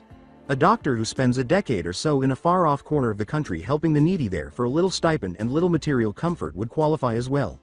I'm sure you can think of similar cases. Those who have served their term of service honorably and to satisfaction become eligible to volunteer for the contest. And who will vote for them? What's to prevent those with ulterior motives from rigging the election in favor of a particular candidate? If wisdom is clear only after the Act A and we're agreed it is, by implication, all ideas are equal until put to the test in the real world, whereupon those that pass are called wise. What's to prevent someone from choosing an altruistic contestant who publicly favors a policy that favors their group and rig the elections to put that person in power? The end result would still be determined by groups that are out to enrich themselves, increase their power base, etc. Hitaki Kakashi responded. The members of the junta nodded in agreement. Good intentions don't guarantee a good outcome. A leader's good intentions don't always translate into a good outcome. First, only those who are qualified, and namely, those who have provided service to the nation will be eligible for vote. A senior samurai lord questioned, why not those currently serving? Imagine a warrior who joined the ninja or samurai orders because they enjoyed the thrill of battle, killing, or the potential for loot and rape. Or imagine a doctor who joined the order for financial gain. These are precisely the people we don't want to have a say in the choice of leaders for the next generation. Hopefully, those who joined the orders with ulterior motives will be driven out by the rigors of the job or, in the case of the ninja, samurai, or other services, die in action. Second, although they will be reasonably long, maybe a decade, the offices up for election will not be life positions. It must unquestionably be long enough to allow the country to assess the outcomes of the elected representatives' actions and to allow them to carry out their vision. Third, even though elected officials have a lengthy term, there ought to be a procedure in place to remove them from office if the public loses faith in them. Fourth, representatives will be chosen through an election process, and one of their members will be chosen to serve as the country's leader. If there were opponents to the Uzumaki's plans, he wanted to find them quickly so that he could devise counter and co-optation strategies. Sounds fine in theory, Naruto, Narashikaku said, purposefully trying to muddy the waters. But we don't have the pool of people who will elect the representatives. Without them, is your plan feasible? You will be the center around which the new political system grows, Naruto replied, grinning broadly. We have the gathered members of the junta, he said. Include people you believe have exhibited the traits I've mentioned in the junta. Give the people access to the seals of power. Provide programs that will enable those who want to serve the country to do so. Hold elections once sufficient time has elapsed and the pool is sufficiently large. What does one do when one's life's ambitions are exceeded? And what ambitions and goals those had been? Preserving family honor by eliminating a sociopathic, insane, mass murdering cousin, saving the shinobi world from a group of madmen en masse, murdering thugs. And after all of that, Itachi was at a loss for what to do. He'd never expected to live to see the end of Akatsuki. If everything had gone as planned, his death would have given his little brother the ability to blow up the organization. After walking to the gates of Konoha for 3 weeks, Itachi had thought about his future but had failed to come up with a clear, definitive answer. As a result, time had run out and he would have to improvise for the first time in a very long time. Next, uttered the disinterested Chunin gatekeeper, his gaze fixed on his paperwork. Itachi walked over to the man and his desk. A few people had already given him astonished looks and run screaming from the scene, obviously anticipating fireworks in a short while and not wanting to be caught in the crossfire. Name: Uchiha Itachi. The Chunin shot back, and I'm Uchiha Madara, raising his head in a sarcastic manner to glare at the fool for wasting his time. Look, wise guy. The Chunin recognized Itachi at this point. Whatever he was going to say died on his lips. His complexion changed from red and irritated to wide-eyed surprise to pale and scared half to death with his mouth hanging open. Is your tongue stuck in a cat? Itachi inquired, a sly grin lighting up his face as he settled into the rhythm and leaned over the Chunin. These were the final moments of his life, and he intended to savor every moment. The Chunin blinked once, then again, and then he stumbled back so fast that his chair fell over and he fell on his ass. This did not stop him from retreating, though, as he crawled backwards over the chair on his hands and feet, his eyes never leaving Itachi's. He shrieked like a little girl with a big centipede crawling up her leg. Itachi rolled his eyes. There was a certain amount of aggravation that came with being a shinobi boogeyman, so it was fortunate for the Chunin that he was no longer required to be a bloodthirsty, megalomaniacal psychopath who killed people, caused mayhem, and terrified the living daylights out of everyone within sight and beyond. To the Chunin and the rapid response squad that had surrounded him, he mumbled, honestly, shaking his head in disgust. You go on a few murdering rampages and suddenly you're persona non grata on everyone's social calendar. He wondered aloud. Really, what's the deal with that? Not a single shinobi attacked, though there was plenty of sculling and clatter, a few, oh my gods, and a single very feminine shriek from a well-built civilian guard as every civilian in sight who hadn't figured out the situation yet finally did and ran for it. If there was one benefit to being a shinobi mad god, it was that the reputation reduced the number of people who were willing to start an armed confrontation with you to the bone. In fact, it was about the only benefit Itachi had derived from being associated with the Akatsuki. Anyways, Itachi went on, reaching for a brush as he turned the visitor's register to face him. Let me fill this out since you seem out of sorts. Name: Itachi Uchiha. Country: fire in the old days. Not a nation at the moment. Shinobi: in agreement.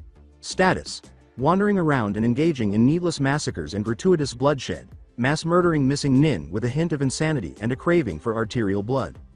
I even have a motto. I will murder, I have kanai. Sexual: not in the previous few weeks. It's almost time to have my ashes removed. The next massacre, I promise you, will be very interesting. Address: not really sure what mine is. Regarding the entire missing nin gig. The visit was intended as a tete with the Hokage. And maybe a quiet gathering with my brother before an evening filled with mayhem, slaying, and slaughter. As well as rape. Unquestionably rape. Sign: in agreement. You may now proceed. Itachi, seeing that nobody had moved and that every civilian within a couple of blocks had managed to flee, successfully pushed the register over to the Chunin with his pointing finger and, just to give people a good laugh, whistled a children's rhyme. He turned slightly to sit on the desk and said, if you don't mind, I'll rest my feet for a little while. My feet hurt from the long walk from Rain to Konoha, and I anticipate doing a lot of physical work in the evening. The Chunin did not reply, and it was a very sad sight to see him struggle mightily and fail miserably to stop the shaking while gripping his kunai tightly with both hands. Clearly not frontline material, Itachi shook his head and with a twitch of his finger ensnared the Chunin in a genjutsu of his worst nightmares, causing the Chunin to faint with his eyes rolling in his head. However, you had to make allowances for rear echelon guards and such when there was a major war on. At that moment, the remainder of the Anbu Rapid Response Platoon arrived, bringing with them several squads of reinforcement. Konoha's defenders were on the ball, though obviously there were exceptions, such as the unconscious Chunin. No one started any violence, though, and as long as Itachi stayed seated, the responders were willing to hold off until more reinforcements arrived. When the Hokage and his entourage of guards finally arrived, Itachi, who had hoped to have a few more minutes to enjoy his home's sights, sounds, and smells before he committed suicide by cage, sighed inwardly, slid his travel bag off his shoulder, and got off his perch. He stretched, eyeing his opposition speculatively, knowing that this was his last duty to his country and that he needed to make it look good, if not fatalities, which would be especially difficult. Later, when the Hokage's own Anbu examined his possessions, they would discover his mission report in the sealed bodies of the various Akatsuki. He expected the Anbu personnel conducting the examination to have convulsions. How about we get started now? I haven't got much hope, but do try to give me a better challenge than my late family and those useless blowhards at the Akatsuki, he sneered at his Konoha nin. Anbu shuffled and changed positions, getting ready to fight. Anbu Captain Uchiha Itachi, get up! With a commanding growl, Kakashi broke up the fight before it started. There was a slight hesitation in the ranks, but none of the Anbu took their eyes off Itachi. After all, they were all hardened veterans who understood the dangers posed by the oldest surviving Uchiha.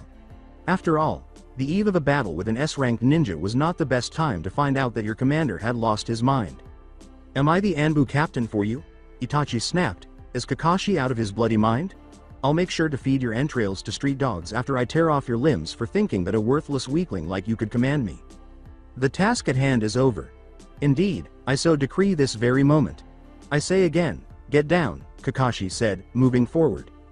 Anbu immediately took action to place themselves between the lunatic they had vowed to serve and the lunatic who had previously given them orders before betraying them and their sacred oath to the cage and their nation. Without hesitation, Itachi bounded towards the Hokage, his kunai bared to slash at Kakashi's throat faster than anyone but ninja legends could react. Barreling through the ANBU's defenses right between him and Kakashi, the lady's arm bent in an unnatural direction and broke with a loud crack. He flung her aside like a puppet. Didn't the Godem understand that he had to die here? The madman Kakashi stood like a statue, exuding confidence, poise, calmness, nonchalance, and total conviction in such a way that it looked as though he was reading a letter to his assistant. Itachi, expecting Kakashi to defend himself or even flinch after all, he was a Nukanina had swerved so that his kunai missed the Hokage's carotid by the thinnest of whiskers and jumped sideways to escape the Anbu, who were desperately trying to cut him down before he assassinated their principal. Even though he had done many horrible things in his life, Itachi wasn't going to add the assassination of his cage, Kakashi, to his list of regrets, not even out of duty or clan honor after being actively distrusted by everyone he dealt with for so long. Instead, Itachi was filled with pride and love for the Godem. Anbu, get up! Kakashi gave the order, cold as a cucumber. This time, the Anbu followed the Godem's orders as Itachi dropped his kunai and did not move to attack or defend himself. Kakashi's actions were like a last-ditch effort from a dying man, and after so many years on the run, so many murders, and so much bloodshed, Itachi decided to trust his cage to act honorably toward him. Positioning himself ahead of Itachi, the Godem placed his hands on the Uchiha's shoulders. Itachi, welcome home. This concludes your mission. Greetings from home.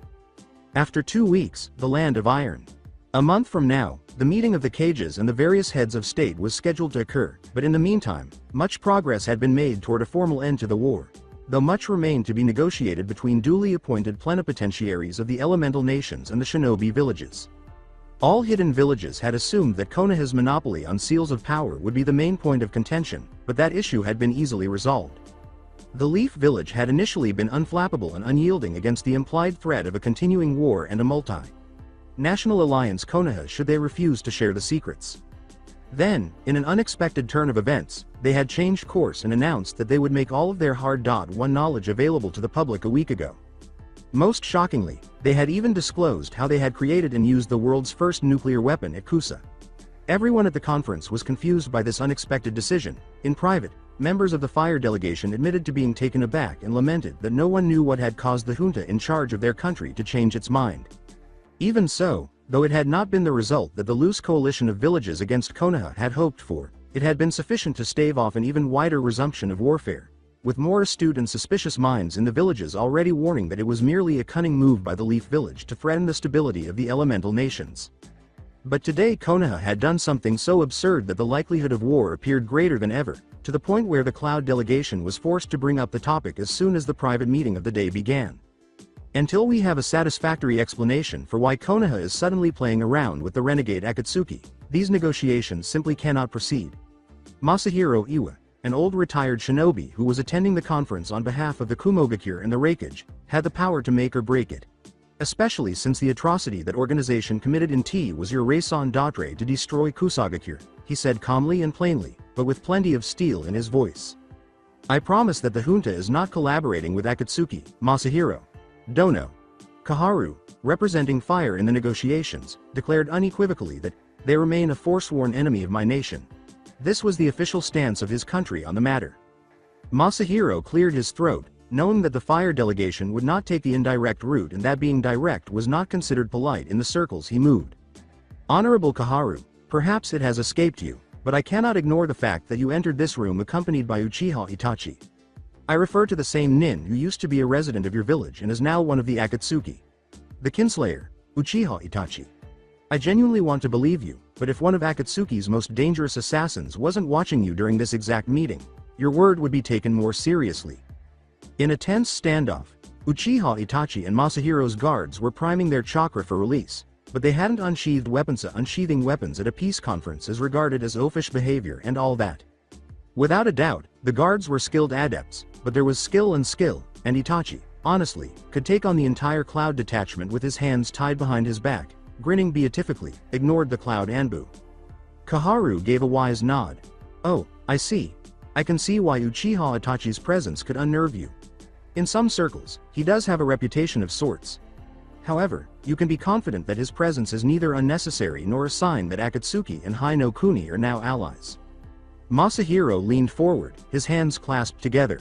Pray explain. Kaharu grinned, and Masahiro stiffened at the sight of it. He had no idea what was hiding behind the smile, but he was positive that the impending disclosure would not benefit him or his nation. It's fortunate that you brought up my guard, Masahiro. Dono, as it enables me to make a few announcements without appearing to deviate from the goals of these discussions.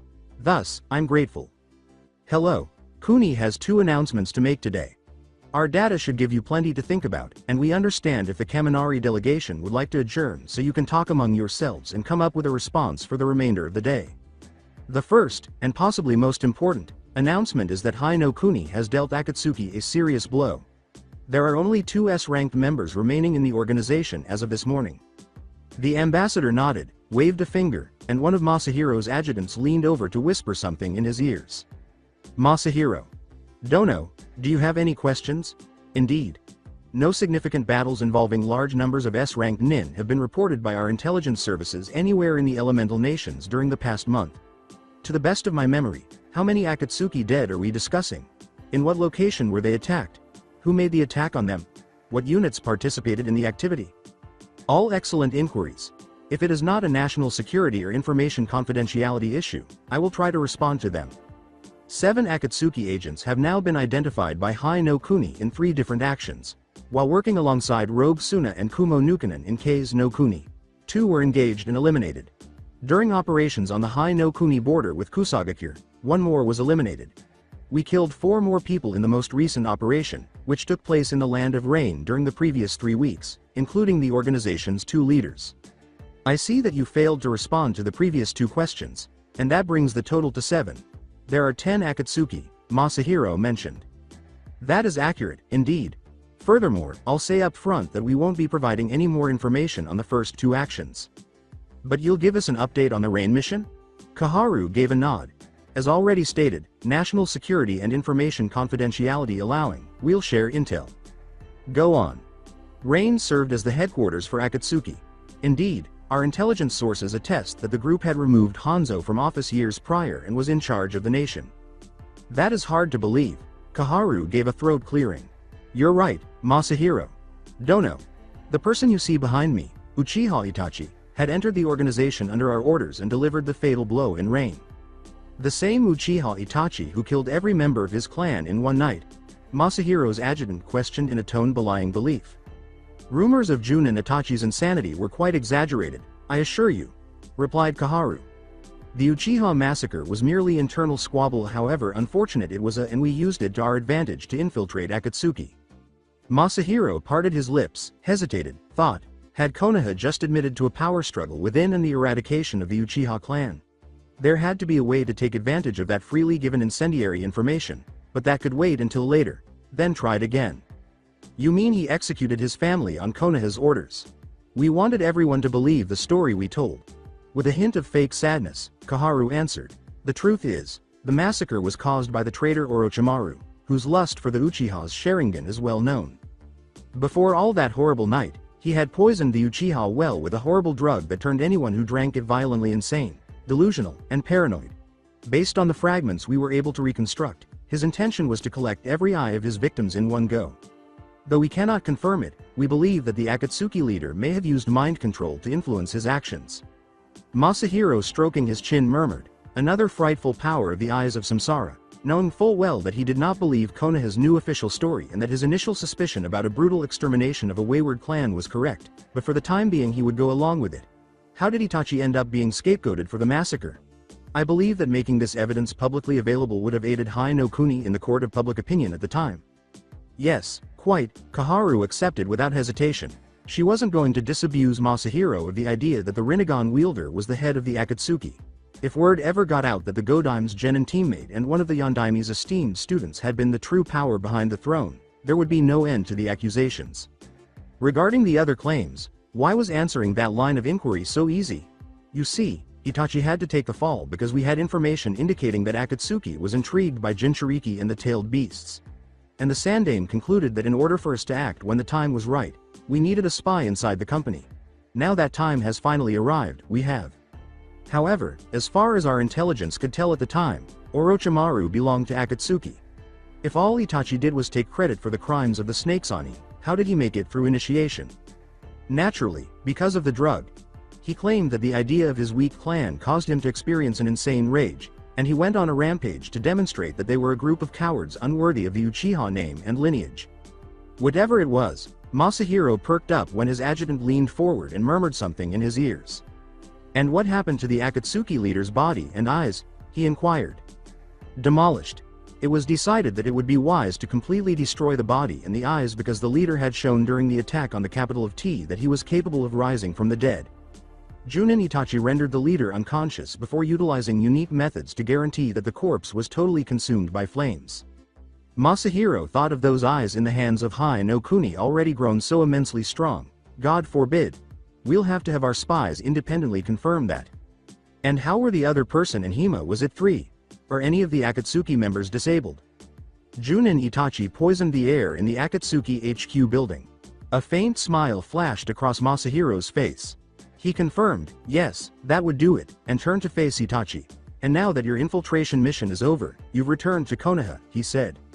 Itachi did not respond. It was not his duty as a guard to speak at these sessions without authorization. Junin Itachi, I give you permission to answer this question. Itachi gave a nod. Yes, Masahiro, Dono. And Kumo can believe as much of it as we like. Kaharu grinned. We have expressed what has to be expressed. Recall, Masahiro. Dono, that you asked us to entrust our seals of power as some of my country's most valuable military secrets to everyone seated around this table.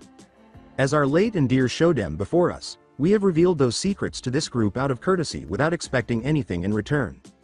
We would have to unilaterally leave this summit and reconsider some of our confidence building efforts if you were to doubt our reliability at this particular moment, following the completion of the second greatest act of generosity in the history of the elemental nations.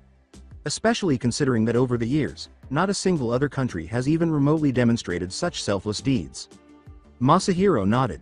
He had wondered what Hai no Kuni would ask for in exchange for sharing the seals of power, and it seemed that turning a blind eye to Itachi's return to Konoha's ranks was it. It was expensive, as usual, but the seals of power made it worthwhile. Excellent. Proceeding forward. So, Sume, what are you wanting me to say? Godem questioned sharply. Itachi is the murderer. The Inuzuka matriarch became enraged at her inability to connect with her audience and snapped back, her voice growing more high-pitched. He slaughtered his entire fucking clan for crying out loud, she said. And now here we are, talking about how to reintegrate him into Konohagakure's everyday life. Why in the world are you people not getting it? Taking a deep breath, Kakashi pushed back against his seat, knowing that even though he had the hardest time getting the clans to accept Itachi back into the shinobi ranks, the task had proven more difficult than he had imagined. He and the clans had been at it all morning with lots of shouting and precisely no progress. Fortunately, he had sent Itachi off to the negotiations to end the war, or else someone would have gone behind his back and tried to kill him. The bloodshed and assassination would have sparked regardless of whether or not Itachi committed suicide by shinobi, did not bear thinking. Shikamaru got to his feet. The Godem raised an inquiring eyebrow at him. The Nara heir had remained silent during the deliberations, letting his father lead the way, and Kakashi was almost afraid of what he would say if he spoke. Please give me the floor, Godem. Sama, he nodded and asked. The next in line for the Nara clan has the floor, Kakashi nodded courteously. Shikamaru stood up straight, cleared his throat, and turned to face the assembled clan chiefs. The Nara clan supports the motion to enroll Uchiha Itachi into the shinobi rolls. A cacophony erupted in the room. What on earth is wrong with you? Sume's voice easily overpowered everyone else's as she screamed into his face. The Nara waited in silence for the restoration of order. Allow me to clarify. The Godem greeted Itachi upon his return to Konoha in the presence of Anbu, and who knows how many bystanders were hiding in hiding places and eavesdropping on the altercation. Whatever. This is a shinobi village, Kiba yelled. Spies lurk everywhere, and rumors of impending doom are commonplace. It makes no difference that there are witnesses. However, there are rumors that our Kage called an S-ranked member of Akatsuki his loyal shinobi and hugged him in broad daylight, which have spread like wildfire among the civilian population. It seems as though the secret has already been revealed. Though Kakashi was under no illusions that Hai no Kuni owed its survival to his children, the discussions went on long into the night, but with the Nara camp solidly behind the Hokage, Itachi's rehabilitation was a done deal. All that remained was the wrangling to soften the sharp edges of rival clans, which required some expensive sacrifices and expenditure of political capital which Kakashi was all too happy to expend. That's it for today. I hope you guys enjoyed this great story. See you in the next one.